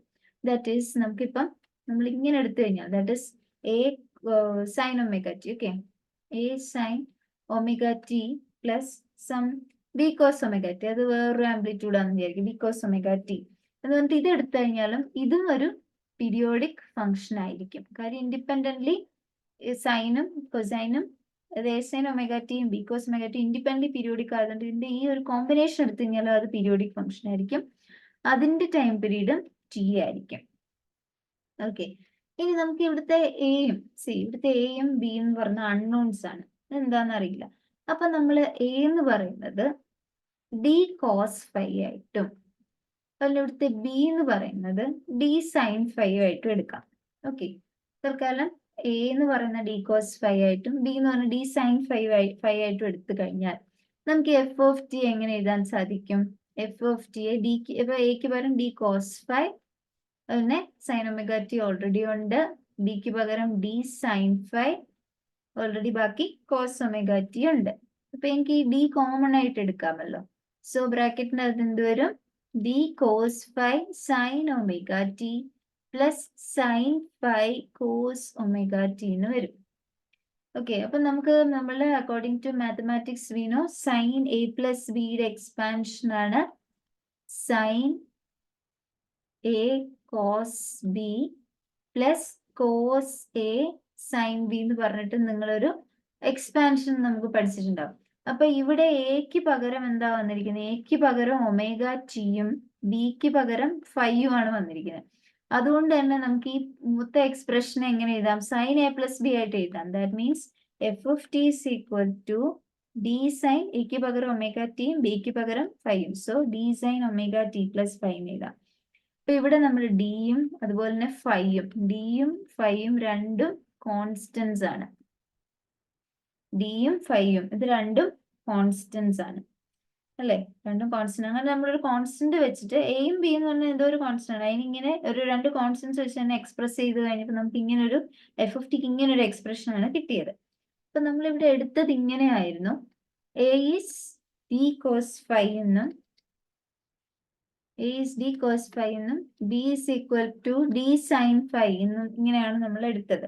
അപ്പൊ നമ്മൾ ഇതിനെ ഒന്ന് സ്ക്വയർ ചെയ്തിട്ട് ആഡ് ചെയ്താൽ എങ്ങനെ ഇരിക്കും? So we are squaring, that is A square is equal to D square cos square phi. ഇതിനെ സ്ക്വയർ ചെയ്താൽ B square is equal to D square sine square phi. അപ്പൊ ഇത് ഫസ്റ്റ് ഇക്വേഷനും ഇത് സെക്കൻഡ് ഇക്വേഷനും. ഈ ഫസ്റ്റും സെക്കൻഡ് ഇക്വേഷനും കൂടെ ആഡ് ചെയ്താൽ എന്ത് വരും? എ സ്ക്വയർ പ്ലസ് ലെഫ്റ്റ് സൈഡിൽ A square plus B square, right സൈഡിൽ D square cos square phi plus D square sine square phi. എന്നിട്ട് അതിൻ്റെ അകത്ത് ഡി സ്ക്വയർ പുറത്തെടുത്ത് കഴിഞ്ഞാൽ D square cos square phi plus sine square phi എന്ന് വരുന്നത്, that is D square. So ഇവിടെ നമുക്ക് കിട്ടുന്നത് A square plus B square is equal to D square എന്നാണ്. ദാറ്റ് മീൻസ് ഇതിൻ്റെ നമുക്ക് ഡി എങ്ങനെ എഴുതാം? Root of A square plus B square. നമ്മൾ ഈ എടുത്ത പർട്ടിക്കുലർ ഡി എന്ന് പറയുന്നത് this is square root of the coefficient of those two cosine and sine functions എന്ന് നമുക്ക് മനസ്സിലാവും. നമ്മൾ ഇവിടെ എടുത്ത നമ്മുടെ എയുടെയും ബിയുടെയും കൂടെ സ്ക്വയർ റൂട്ട് ആണ് ഈ പർട്ടിക്കുലർ ഡി. അതുപോലെ നമ്മുടെ മറ്റൊരു കോൺസ്റ്റന്റ് എന്ന് പറയുന്ന ഒരു കോൺസ്റ്റന്റ് വാല്യൂ നമുക്ക് കിട്ടി, പിന്നെ മറ്റൊരു കോൺസ്റ്റന്റ് എന്ന് പറഞ്ഞാൽ ഫൈ ആണെന്നാണ് നമ്മൾ പറഞ്ഞത്. അപ്പൊ ഫൈ കണ്ടുപിടിക്കാനും നമുക്കറിയാം ബി എന്ന് പറയുന്നത് ഡി സൈൻ ഫൈയും എ എന്ന് പറയുന്നത് ഡി കോസ് ഫൈയും ആണല്ലോ. അപ്പം ഇതിപ്പോ ഫസ്റ്റ് ഇക്വേഷനും ഇത് സെക്കൻഡ് ഇക്വേഷനും ആണെന്ന് വിചാരിക്കാം. ഓക്കെ, ഇത് this is D sine phi. Okay, അപ്പൊ ഇത് ഇക്വേഷൻ എ, ഇക്വേഷൻ ബി. അപ്പൊ നമ്മൾ ഇക്വേഷൻ എ ഇക്വേഷൻ ബി കൊണ്ട് ഡിവൈഡ് ചെയ്ത് കഴിഞ്ഞാൽ what will get? B by A is equal to D by D sine phi by D cos phi എന്ന് വരും. So sine phi by cos phi which is tan phi. So ഇതിൻ്റെ അകത്ത് phi എങ്ങനെ എഴുതാം? ഈ tan അപ്പുറത്തേക്ക് കൊണ്ടുപോകുമ്പോൾ it will become tan inverse B by E. So അങ്ങനെ നമ്മൾ ആ രണ്ട് കോൺസ്റ്റൻസിന്റെയും വാല്യൂ ഇവിടുന്ന് കണ്ടുപിടിച്ചു. ഫൈ എന്ന് പറയുന്ന ഇതാണ്, ഡി എന്ന് പറഞ്ഞ ഇതാണ്. അത് in terms of the coefficients of the sine and cosine functions. നമ്മൾ ആ കോൺസ്റ്റൻസിന്റെ വാല്യൂ നമ്മൾ ഡിഫൈൻ ചെയ്ത കോൺസ്റ്റൻസ് ഡിഫൈൻ ചെയ്യാൻ നമ്മൾ അതിനെ എക്സ്പ്രസ് ചെയ്യാൻ വെച്ച ആ കോൺസ്റ്റൻസിന്റെ വാല്യൂ നമ്മൾ ഇങ്ങനെ കണ്ടുപിടിക്കുകയാണ്. അപ്പം ഈ ഒരു കാര്യം, അതായത് നമ്മൾ ഇതെന്ന് പറഞ്ഞ ഈ ഒരു ടോപ്പിക് എന്ന് പറഞ്ഞാൽ ഗ്രേറ്റ് ഇമ്പോർട്ടൻസ് ആണ് പീരിയോഡിക് സൈൻ ആൻഡ് കൊസൈൻ ഫങ്ഷൻസിൽ. കാര്യം നമ്മളിപ്പോ പറഞ്ഞ ഈ ഒരു എക്സ്പ്രഷൻ, നമ്മൾ ഈ ഒരു ലീനിയർ കോമ്പിനേഷനെ കുറിച്ച് sine D sine omega T plus phi എന്നൊക്കെ എഴുതാന്ന് പറഞ്ഞു. കാര്യം എന്ന് വെച്ച് കഴിഞ്ഞാൽ ഇത് വളരെ ഇമ്പോർട്ടൻ്റ് ആണെന്ന് പറഞ്ഞ കാര്യം, എല്ലാ പീരിയോഡിക് ഫങ്ഷൻസും സൈനിന്റെയും കൊസൈൻ ഫങ്ഷൻസിന്റെയും സൂപ്പർ പൊസിഷൻ ആയിട്ട് എഴുതാം. ഈവൻ ദോ ആ സൈൻ ഫംഗ്ഷനും കൊസൈൻ ഫംഗ്ഷന്റെയും ടൈം പീരീഡ് വ്യത്യസ്തമാണെങ്കിലും നമുക്ക് അതിനെ ഒന്നിച്ച് ഒരു പീരിയോഡിക് ഫംഗ്ഷൻ ആയിട്ട് എഴുതാൻ പറ്റും സ്യൂട്ടബിൾ കോഎഫിഷ്യന്റ് ഉപയോഗിച്ച്. അതായത് ഇപ്പം സൈന്റെയും കൊസൈന്റെയും ടൈം പീരീഡ്സ് വ്യത്യാസമാണെങ്കിലും നമുക്ക് അതിനെ ഒരുമിപ്പിച്ച് എഴുതാം. പീരിയോഡിക് ഫംഗ്ഷൻ ആണ്, അത് ക്ലബ് ചെയ്തിട്ട് എഴുതാം വിത്ത് സ്യൂട്ടബിൾ കോഎഫിഷ്യന്റ്. സോ ആ രീതിയിൽ ഇപ്പൊ പറഞ്ഞ ഈ കാര്യം വളരെ ഇമ്പോർട്ടൻ്റ് ആണ്. അപ്പൊ നമുക്ക് ഈ ഒരു പ്രോബ്ലം ഒന്ന് ചെയ്ത് നോക്കാം. അപ്പൊ ഈ പ്രോബ്ലം ചെയ്യുമ്പോൾ കുറച്ചും കൂടി ഇൻസൈറ്റ് നമുക്ക് ഈ ഒരു കാര്യത്തിൽ കിട്ടും. സോ ദിസ് ഇസ് എക്സാമ്പിൾ 14.2 ആണ് from the text book. Which of the following functions of time represent periodic and non periodic motions എന്നാണ്. ഇവിടെ ഇത്രയും 4 ഇക്വേഷൻസ് ആണ്. ഇതിൻ്റെ അകത്ത് ഏതൊക്കെയാണ് പീരിയോഡിക് മോഷൻസ്, ഏതൊക്കെയാണ് നോൺ പീരിയോഡിക് എന്നാണ്. Give the period for each case of periodic motion. Omega is any positive constant. Omega എന്ന് പറഞ്ഞൊരു പോസിറ്റീവ് കോൺസ്റ്റന്റ് ആണ്. ഇപ്പം പീരിയോഡിക് മോഷൻ ആണെങ്കിൽ പീരീഡും കൂടി പറയാനാണ് പറഞ്ഞിരിക്കുന്നത്. അപ്പൊ ഫസ്റ്റ് ഇക്വേഷൻ നമുക്ക് എടുക്കാം. ഫസ്റ്റ് ഇക്വേഷൻ കൊടുത്തിരിക്കുന്നത് sine omega T plus cos omega T. ഇത് പീരിയോഡിക് ആണോ അല്ലയോ എന്നുള്ളതാണ്. നമുക്ക് ഈ സൈനും കോസും വരുന്ന എല്ലാ ഫംഗ്ഷനും, സൈൻ ഇൻഡിവിജ്വലി പീരിയോഡിക് ആണ്, 2π പീരീഡ് ഉള്ള, കോസും 2π എന്ന് പറഞ്ഞ പീരീഡ് ഉള്ള. അപ്പൊ അതിന്റെ ഏതൊരു കോമ്പിനേഷൻസും പീരിയോഡിക് ആയിരിക്കും. So definitely yes, this is A periodic function. അതിനൊരു സംശയവും വേണ്ട, അത് പീരിയോഡിക് ഫംഗ്ഷൻ തന്നെയാണ്. ഓക്കെ, ഇനി നമുക്ക് ഇതിനോട് നമ്മളോട് ചോദിച്ചിരിക്കുന്ന പീരിയോഡിക് ഫംഗ്ഷൻ ആണെങ്കിൽ ടൈം പീരീഡ് പ്രത്യേകം ചോദിച്ചിരിക്കുകയാണ് നമ്മളോട്. അപ്പൊ ടൈം പീരീഡ് എത്രയാണെന്ന് നമുക്ക് കണ്ടുപിടിക്കണം. അപ്പം നമുക്ക് അതിലേക്ക് വരാൻ വേണ്ടിയിട്ട് എന്ത് ചെയ്യാന്ന് വെച്ച് കഴിഞ്ഞാൽ ഈ സൈനും കോസിനും ഒരേ വാല്യൂ വരുന്ന ഒരു ക്വാണ്ടിറ്റി എന്ന് പറഞ്ഞാൽ 45 ഡിഗ്രിയിലാണ്, അല്ലെങ്കിൽ π/4 ഓക്കെ ഓക്കെ ആ സമയത്താണ് സൈനും കോസിനും ഒരേപോലെ വാല്യൂ വരുന്നത്. അപ്പൊ നമ്മളിപ്പം ω t + π/4 എന്ന് പറഞ്ഞ ഒരു കാര്യം എടുക്കുകയാണെങ്കിൽ നമുക്ക് ഇങ്ങനെ ഒരു കാര്യം, അതായത് നമ്മുടെ ഈ ആർഗ്യുമെന്റിന്റെ അകത്തേക്ക് നമ്മൾ ഈ π/4 ω t കൂടി ഒരു π/4 ആഡ് ചെയ്യുവാണെങ്കിൽ നമുക്ക് ഇതിനെ റീഅറേഞ്ച് ചെയ്തിട്ട് എന്ത് സംഭവിക്കാന്ന് വെച്ച് കഴിഞ്ഞാല് നമ്മളിപ്പം ഒരു എക്സ്പാൻഡ് ചെയ്തത് നമ്മളിപ്പം sin ω t + π/4 എടുത്തു കഴിഞ്ഞാൽ ഇത് എക്സ്പാൻഡ് ചെയ്ത് റീഅറേഞ്ച് ചെയ്ത് കഴിഞ്ഞാൽ അതിനെ നമുക്ക് sin ω t + cos ω t ഒരു ഇക്വേഷൻ ആയിട്ട് മാറ്റാൻ സാധിക്കും. കാര്യം ഇതിന് രണ്ടിനും ഈ π/4 എന്ന് പറഞ്ഞ പർട്ടിക്കുലർ ആംഗിളിലെ അതിന്റെ വാല്യൂസ് സെയിം ആയതുകൊണ്ട് നമുക്ക് അതിനെ റീഅറേഞ്ച് ചെയ്ത് ഏതെങ്കിലും ഒരു രൂപത്തിൽ sin ω t + cos ω t കൊണ്ടുവരാൻ സാധിക്കും. If we start with sin ω t + π/4 as they are having the same values. Like ഇപ്പൊ നമ്മള് sin ω t + π/4 എടുക്കുകയാണെങ്കിൽ ഇതിനെ നമുക്ക് എങ്ങനെ എഴുതാം? എക്സ്പാൻഡ് ചെയ്യാം. C like just we have seen sin a + b കണ്ട പോലെ തന്നെ sin a + b is sin a cos b + cos a sin b ആണ്. അപ്പൊ ഇവിടെ നമ്മുടെ a എന്ന് പറയുന്ന ഹിയർ a എന്ന് പറയുന്ന ω-t-യും b എന്ന് പറയുന്ന π/4 ആണെന്ന് ചിന്തിച്ചാൽ മതി.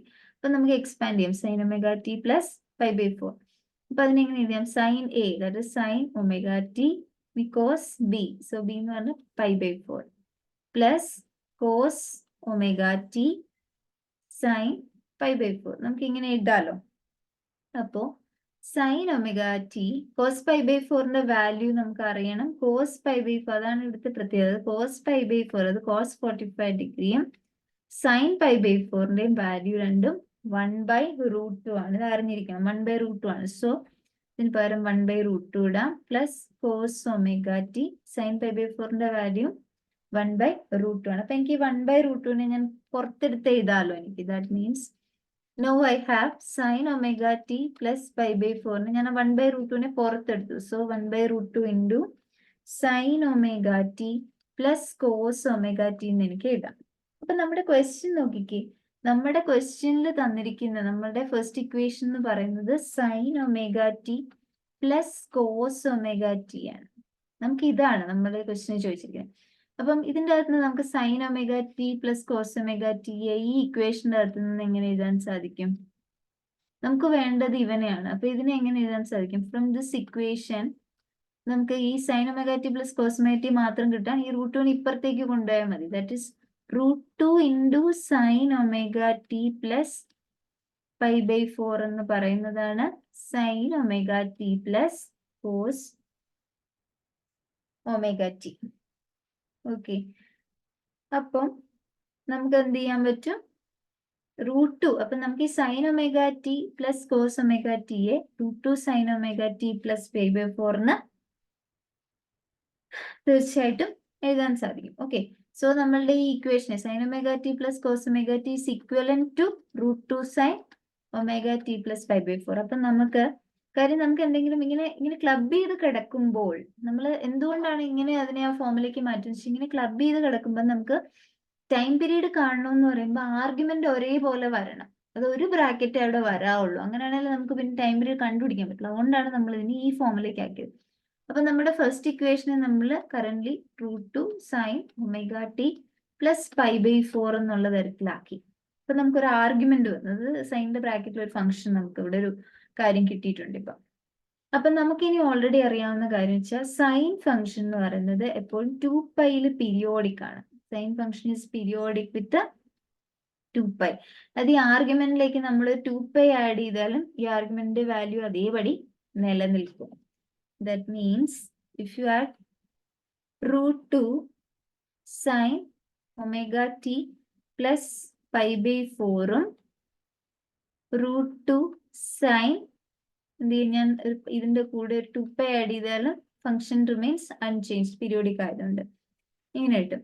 ഓക്കെ, ഇനി ഞാൻ ഇതിൻ്റെ അകത്ത് നിന്നും ഈ ഒരു ഈ 2 ക്വാണ്ടിറ്റീസിൻ്റെ അകത്ത് നിന്ന് ഒമേഗ ടിയും ഈ 2 പൈയും ഇത് രണ്ടും കൂടെ π/4 ഞാൻ മാറ്റിയിട്ട് ഇതിനെ ഒമേഗ ഈ രണ്ടിനെ ക്ലബ് ചെയ്ത് എഴുതാമെന്ന് വിചാരിക്കുക. എനിക്ക് അങ്ങനെ എഴുതാമല്ലോ. √2 sine omega T plus 2 pi plus π/4 എന്ന് ഞാൻ ഇങ്ങനെ എഴുതിയിട്ട് ഞാൻ ഈ രണ്ട് ടേമിൻ്റെ അകത്ത് ഒമേഗ കോമൺ എടുക്കുകയാണ്.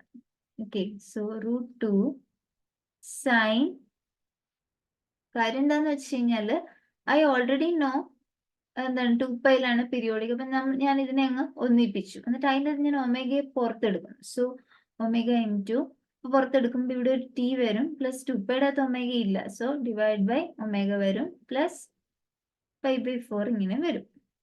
ഓക്കെ,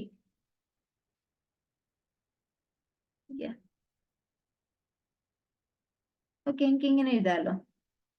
അപ്പോൾ അതിന്റെ അർത്ഥം എന്താണ്? നമ്മൾ ഈ ഒമേഗ അത് നമുക്ക് ഇങ്ങനെ എഴുതുമ്പം എനിക്ക് ഇങ്ങനെ എഴുതാം. ഞാനിവിടെ ആഡ് ചെയ്ത ആള് 2 പൈ ആണ് ആഡ് ചെയ്തത്. ബിക്കോസ് സൈനോ 2 പൈ ആഡ് ചെയ്ത് കഴിഞ്ഞാൽ സൈൻ ഫംഗ്ഷന്റെ വാല്യൂ ചേഞ്ച് ആകത്തില്ല എന്നുള്ളത് എനിക്ക് അറിയാവുന്നതുകൊണ്ടാണ് ഞാൻ 2 പൈ ആഡ് ചെയ്തിട്ട് അതിനെ ഈ ഒമേഗ ടി എന്ന് പറയുന്ന നമ്മളുടെ ആർഗ്യുമെന്റ്, നമ്മുടെ മേജർ ആർഗ്യുമെന്റ്. കാര്യം ക്വസ്റ്റ്യനിലുള്ളത് ഒമേഗ ടി ആയിരുന്നു, അതിന്റെ കൂടേക്ക് ക്ലബ് ചെയ്തിട്ട് ആ ഒമേഗയെ പുറത്തെടുത്തിട്ട് ഐ ഗോട്ട് 2 π/t + 2 π/ω എന്നപ്പം എനിക്ക് ഇതിൻ്റെ അകത്ത് കിട്ടി. അതതിൻ്റെ അർത്ഥം എന്താണ്? ഈ ടി എന്ന് പറയുന്ന പെർട്ടിക്കുലർ ടൈമിൻ്റെ കൂടെ 2 π/ω എന്ന് പറഞ്ഞൊരു സമയം കൂട്ടിയാലും ദ ഫംഗ്ഷൻ റിമെയിൻസ് അൺചേഞ്ച്ഡ് എന്നാണ് ഈ ഒരു സംഭവത്തിന്റെ അർത്ഥം എന്ന് പറയുന്നത്. അതാണ് ഈ ടൈമിന്റെ കൂടെ ഒമേഗ ടി എന്ന് പറഞ്ഞ ആ ടൈമിന്റെ കൂടെ ഒരു 2 π/ω കൂടെ കൂട്ടിക്കഴിഞ്ഞാലും ഫംഗ്ഷൻ അതേപടിയാണ്. അപ്പൊ അതിൻ്റെ അകത്ത് നിന്ന് എനിക്ക് മനസ്സിലായി periodic time of the function is 2 π/ω എന്ന് എനിക്ക് അതിൻ്റെ അകത്ത് മനസ്സിലായി. ഓക്കെ, ഇത് ഒന്നുമില്ല, ഒന്നുകൂടെയും കൂടി നമ്മളൊന്ന് ചിന്തിച്ച് കഴിഞ്ഞാൽ നമുക്ക് ഈസി ആയിട്ട് മനസ്സിലാവും. കുറച്ച് ഇതിൻ്റെ അകത്ത് കുറെ ഇങ്ങനത്തെ മാത്തമാറ്റിക്കൽ സംഭവങ്ങളും പീരിയോഡിസിറ്റിയും കാര്യങ്ങളും കുറേ ഫങ്ഷൻസ് ഒക്കെ വരുന്നുണ്ട്. കുറച്ച് കൺഫ്യൂഷൻ ആയിട്ടൊക്കെ തോന്നും. പക്ഷെ സമാധാനമായിട്ട് ആലോചിച്ച് കഴിഞ്ഞാൽ you can appreciate this. Okay, ഇനി അടുത്ത നോക്കിക്കേ, സെക്കൻഡ് ക്വസ്റ്റ്യൻ നോക്കുക. Sine omega T plus cos 2 omega T plus sine 4 omega T ഇത് പീരിയോഡിക് ആണോ അല്ലയോ എന്നാണ് ചോദിച്ചിരിക്കുന്നത്. അപ്പൊ എപ്പോഴും ശ്രദ്ധിക്കുക, സൈനും കോസിന്റെ ഒരുമിച്ച് സൈനും കോസും ഉണ്ടോ, ദാറ്റ് ഇസ് പീരിയോഡിക്. അതിന് ഒരു വ്യത്യാസവും കണ്ടു, ദാറ്റ് ഇസ് പീരിയോഡിക് എന്ന് നിസ്സംശയം എഴുതാൻ പറ്റും. ഓക്കെ, സൈനും കോസും ഉണ്ടെങ്കിൽ ദാറ്റ് ഇസ് പീരിയോഡിക്. ഇനി നമ്മളോട് ചോദിച്ചിരിക്കുന്നത് എത്ര പീരിയോഡിസിറ്റി എത്രയാണെന്നുള്ളതാണ് നമുക്ക് അറിയേണ്ടത്. ഓക്കെ, സോ ഞാൻ ഇവിടെ എഴുതാം. നമ്മൾ സെക്കൻഡ് ഫംഗ്ഷൻ എന്ന് പറഞ്ഞാൽ sin omega t plus cos 2 omega t plus sin 4 omega t plus sin 4 omega t ഇതാണ് നമ്മളുടെ നെക്സ്റ്റ് ഫംഗ്ഷൻ. അപ്പം ഇതിൻ്റെ അകത്ത് ശ്രദ്ധിക്കുവാണെങ്കിൽ നമ്മുടെ ഫസ്റ്റ് ഇക്വേഷൻ നോക്കിക്കുക. നമ്മുടെ ഫസ്റ്റ് ഇക്വേഷൻ ആണെങ്കിൽ ഇത് സൈൻ ഒമേഗ ടിയും കോസ് ഒമേഗ ടിയും ആണ്. പക്ഷെ ഇവിടെ എന്ന് പറഞ്ഞു കഴിഞ്ഞാൽ ഫസ്റ്റ് ഫംഗ്ഷൻ അത് സൈൻ ഒമേഗ ടി, സെക്കൻഡ് ടേമിന് 2 ഒമേഗ ടി, തേർഡ് ടേമിന് 4 ഒമേഗ ടി. അത് ഈ ഒമേഗ ടി എന്ന് പറഞ്ഞാൽ ആംഗിൾ ഓഫ് ഫ്രീക്വൻസി ആണ് അല്ലെ? ആ ഒരു ഒമേഗ, നമ്മുടെ ഒമേഗ എന്ന് പറഞ്ഞാൽ ആംഗിൾ ഓഫ് ഫ്രീക്വൻസി ആണ്. ഒരെണ്ണത്തിന് 1 ഒമേഗ ഉള്ളൂ, ഒരെണ്ണത്തിന് 2 ഒമേഗ, മറ്റേതിന് 4 ഒമേഗ. അപ്പം ഡിഫറെന്റ് ആംഗിൾ ഓഫ് ഫ്രീക്വൻസി ആണ്. അപ്പൊ നമുക്കറിയാം പീരീഡ് എന്ന് പറയുന്നത് എപ്പോഴും നമ്മൾ പീരീഡിന്റെ ഡെഫിനിഷനിൽ തന്നെ പഠിച്ചു. വി ഓൾറെഡി നോ ദാറ്റ് പീരീഡിന്റെ ബൈ ഡെഫിനിഷൻ നമ്മൾ ഈ സ്ലൈഡിന്റെ സ്റ്റാർട്ടിങ്ങിൽ തന്നെ നമ്മൾ കണ്ടാണ് least interval of time after which a function repeats its value ആണ്. Least interval of time after which function repeats its value. Okay, അതാണ് ആ ലീസ്റ്റ് ഇന്റർവൽ ഓഫ് ടൈം. അതാണ് എന്ത് നമ്മളുടെ പീരീഡ് എന്ന് പറയുന്നത്. അപ്പൊ നമുക്ക് ലീസ്റ്റ് ടൈം കണ്ടുപിടിക്കാം. നമുക്ക് ഇതിന്റെ ഏറ്റവും ചെറിയ ആംഗിൾ ഓഫ് ഫ്രീക്വൻസി ഉള്ള ക്വാണ്ടിറ്റി എന്ന് പറയുന്നത് സൈൻ ഒമേഗ ടി ആണല്ലോ. അപ്പൊ നമുക്ക് ഈ സൈൻ ഒമേഗ ടിയുടെ നമ്മൾ ഓൾറെഡി ബൈ തിയറി നമ്മൾ നേരത്തെ കണ്ടതാണ്. സൈൻ ഒമേഗ ടിയുടെ ടൈം പീരീഡ് എന്ന് പറയുന്നത് 2 π/ω ആണെന്ന് നമ്മൾ കണ്ടതാണ്. സോ ഇതെന്ന് പറയുന്നത് നമ്മുടെ ലീസ്റ്റ് ടൈം പീരീഡ് ഇതിനായതുകൊണ്ട് നമുക്ക് അതിന് ടി നോട്ട് എന്ന് കൊടുക്കാം. ആൻഡ് ആ ഒരു പർട്ടിക്കുലർ ടി നോട്ട് എന്ന് നമുക്ക് റെപ്രസെന്റ് ചെയ്യാം. കാര്യം ഇതിന്റെ അകത്ത് പല ടൈം പീരീഡ് ഉണ്ട്. ലീസ്റ്റ് ടൈം പീരീഡിനെ ലീസ്റ്റ് എന്താണ് ലീസ്റ്റ് ഇന്റർവൽ ഓഫ് ടൈമിനെയാണ് നമ്മൾ എപ്പോഴും ടൈം പീരീഡ് ഇട്ട് കണക്കാക്കുന്നത്. ഓക്കെ, അപ്പം ഇവിടുത്തെ സൈൻ ഒമേഗ ടിക്ക് ആയിരിക്കും ഏറ്റവും എന്താ, that will be the period. So അതിന് നമുക്ക് ടി നോട്ട് എന്ന് റെപ്രസെന്റീവ് ആണെങ്കിൽ അത് നമുക്ക് ഓൾറെഡി നമ്മൾ കണ്ടാണ് സൈൻ ഒമേഗ ടിയുടെ ടൈം പീരീഡ് എന്ന് പറഞ്ഞാൽ 2π/ω ആണ്. സോ അതിനെ നമ്മൾ ടി നോട്ട് ആയിട്ട് റെപ്രസെന്റ് ചെയ്യുന്നു. And so you see cos 2ω ടിയുടെ ടൈം പീരീഡ് എന്ന് പറയുന്നത് എന്തായിരിക്കും? ഇതിന്റെ ടൈം പീരീഡ് എന്ന് പറയുന്നത് 2π/ അതിന്റെ ഒമേഗയുടെ വാല്യൂ 2ω ആണ് ഇവിടെ നിൽക്കുന്നത്. സോ 2ω. സോ ദിസ് മീൻസ് ഈ 2π/ω ഇത്രയും ക്വാണ്ടിറ്റി എന്ന് പറഞ്ഞാൽ 2π/ω, that is T nought. So ഇതിന് നമുക്ക് T0/2 എന്ന് എനിക്ക് എഴുതാമല്ലോ. So this is T0/2. ഇനി അടുത്ത ടേം എന്ന് പറഞ്ഞാൽ sin 4ω ആണ്. sin 4ω. ഇതിന്റെ ടൈം പീരീഡ് എന്ന് പറയുന്നത് 2π/ അതിന്റെ ആംഗുലർ ഫ്രീക്വൻസി എന്ന് പറഞ്ഞാൽ 4ω ആണ്. സോ ഇതിനെ എനിക്ക് 2π/ω into 4 എന്ന് എഴുതാവല്ലോ, into 4. സോ 2π/ω എന്ന് പറഞ്ഞാൽ T0. So T0/4. അപ്പൊ ഇങ്ങനെയാണ്. അപ്പം ഈ നമ്മൾ നോക്കുകയാണെങ്കിൽ ഈ ഫസ്റ്റ് ടേമിന്റെ ടൈം പീരീഡ് T0, സെക്കൻഡ് ടേമിന്റെ T0/2, തേർഡ് ടേമിന്റെ T0/4. അപ്പം ഫസ്റ്റ് ടേമിന്റെ പീരീഡിന്റെ മൾട്ടിപ്പിൾസ് ആണ് ഈ സെക്കൻഡ് ടേമിനും തേർഡ് ടേമിനും വരുന്നത്. അപ്പൊ അതിന്റെ സ്മോളസ്റ്റ് ഇന്റർവെൽ എന്ന് പറയുന്നത് എന്താണ്? ഇപ്പൊ എപ്പോഴും റിപ്പീറ്റ് ചെയ്യുന്നതിന്റെ ആ സ്മോളസ്റ്റ് ഇന്റർവെൽ എന്ന് പറഞ്ഞാൽ ഈ T0 തന്നെയാണ്. അപ്പം നമ്മളിത് മൊത്തത്തിൽ എഴുതുമ്പോൾ അതിന്റെ ആ പീരിയോഡിക് മൊത്തത്തിൽ എഴുതുമ്പോൾ ആ സംഭവം എന്ന് പറഞ്ഞ ഒരു പീരിയോഡിക് ഫംഗ്ഷൻ ആണ്. സോ അതിന്റെ ടൈം പീരീഡ് ഡെഫിനറ്റ്ലി എപ്പോഴും ലീസ്റ്റ് ഇന്റർവൽ ഓഫ് ടൈം ആയിരിക്കണമല്ലോ. So definitely that is T0. 2π/T0 which is 2π/ω എന്ന് പറയുന്നതായിരിക്കും അതിന്റെ time period. therefore okay, so its time period is given by T is equal to 2π/ω. അല്ലെങ്കിൽ നമ്മൾ T0 എടുത്ത ആ T0 ആണ് ഇവിടുത്തെ ടൈം പീരീഡ്. ഓക്കെ, ഇനി അടുത്ത് നോക്കുക. Next equation e⁻−ω_t. നെക്സ്റ്റ് വന്നിരിക്കുന്നത് e⁻−ω_t. അപ്പൊ ഇത് എങ്ങനെയാണെന്ന് നോക്കിക്കോളൂ. ഇവിടെ നമ്മൾ എന്താ ചെയ്യുന്നതെന്ന് വെച്ച് കഴിഞ്ഞാൽ നിങ്ങൾക്ക് ഓൾറെഡി അറിയാവുന്ന ഒരു കാര്യമാണ്. ഇപ്പൊ നമ്മുടെ ഈ ടി എന്ന് പറയുന്നത് ഇൻഫിനിറ്റി ഇടുവാണെങ്കിൽ യു ഓൾറെഡി നോ e⁻∞ 0, അതിന്റെ വാല്യൂ 0 ആണ്.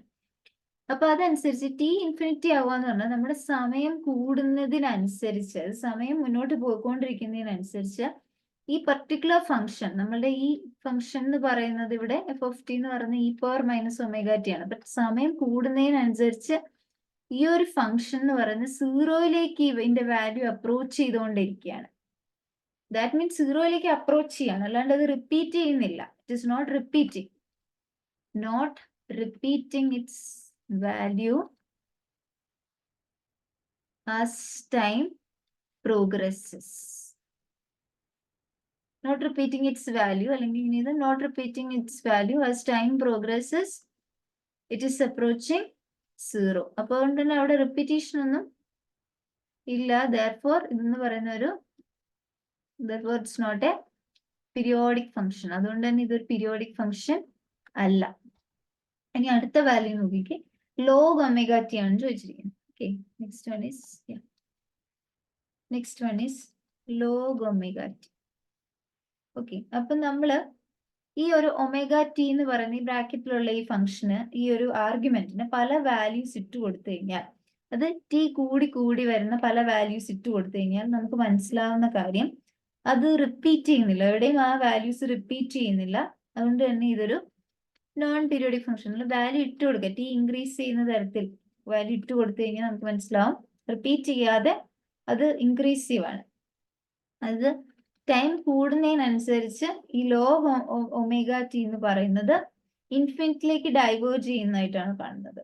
അതുകൊണ്ട് തന്നെ ഇവിടെയും റെപ്പിറ്റേഷൻ ഒന്നുമില്ല. Also it's not a periodic function. Okay, അതിന് ഒരു ഫിസിക്കൽ ഡിസ്പ്ലേസ്മെന്റിന്, ഒരു തരത്തിലുള്ള ഡിസ്പ്ലേസ്മെന്റും, ഒരു പ്രോപ്പർ ഡിസ്പ്ലേസ്മെന്റ്, ഫിസിക്കൽ ഡിസ്പ്ലേസ്മെന്റിനെ റെപ്രസെന്റ് ചെയ്യാൻ അതിന് സാധിക്കുന്നില്ല. Okay, so that's it. അപ്പോൾ നമുക്ക് നെക്സ്റ്റ് വീഡിയോയിൽ ഇതിന്റെ ബാക്കി സെക്ഷൻസ് നോക്കാം. Thank U.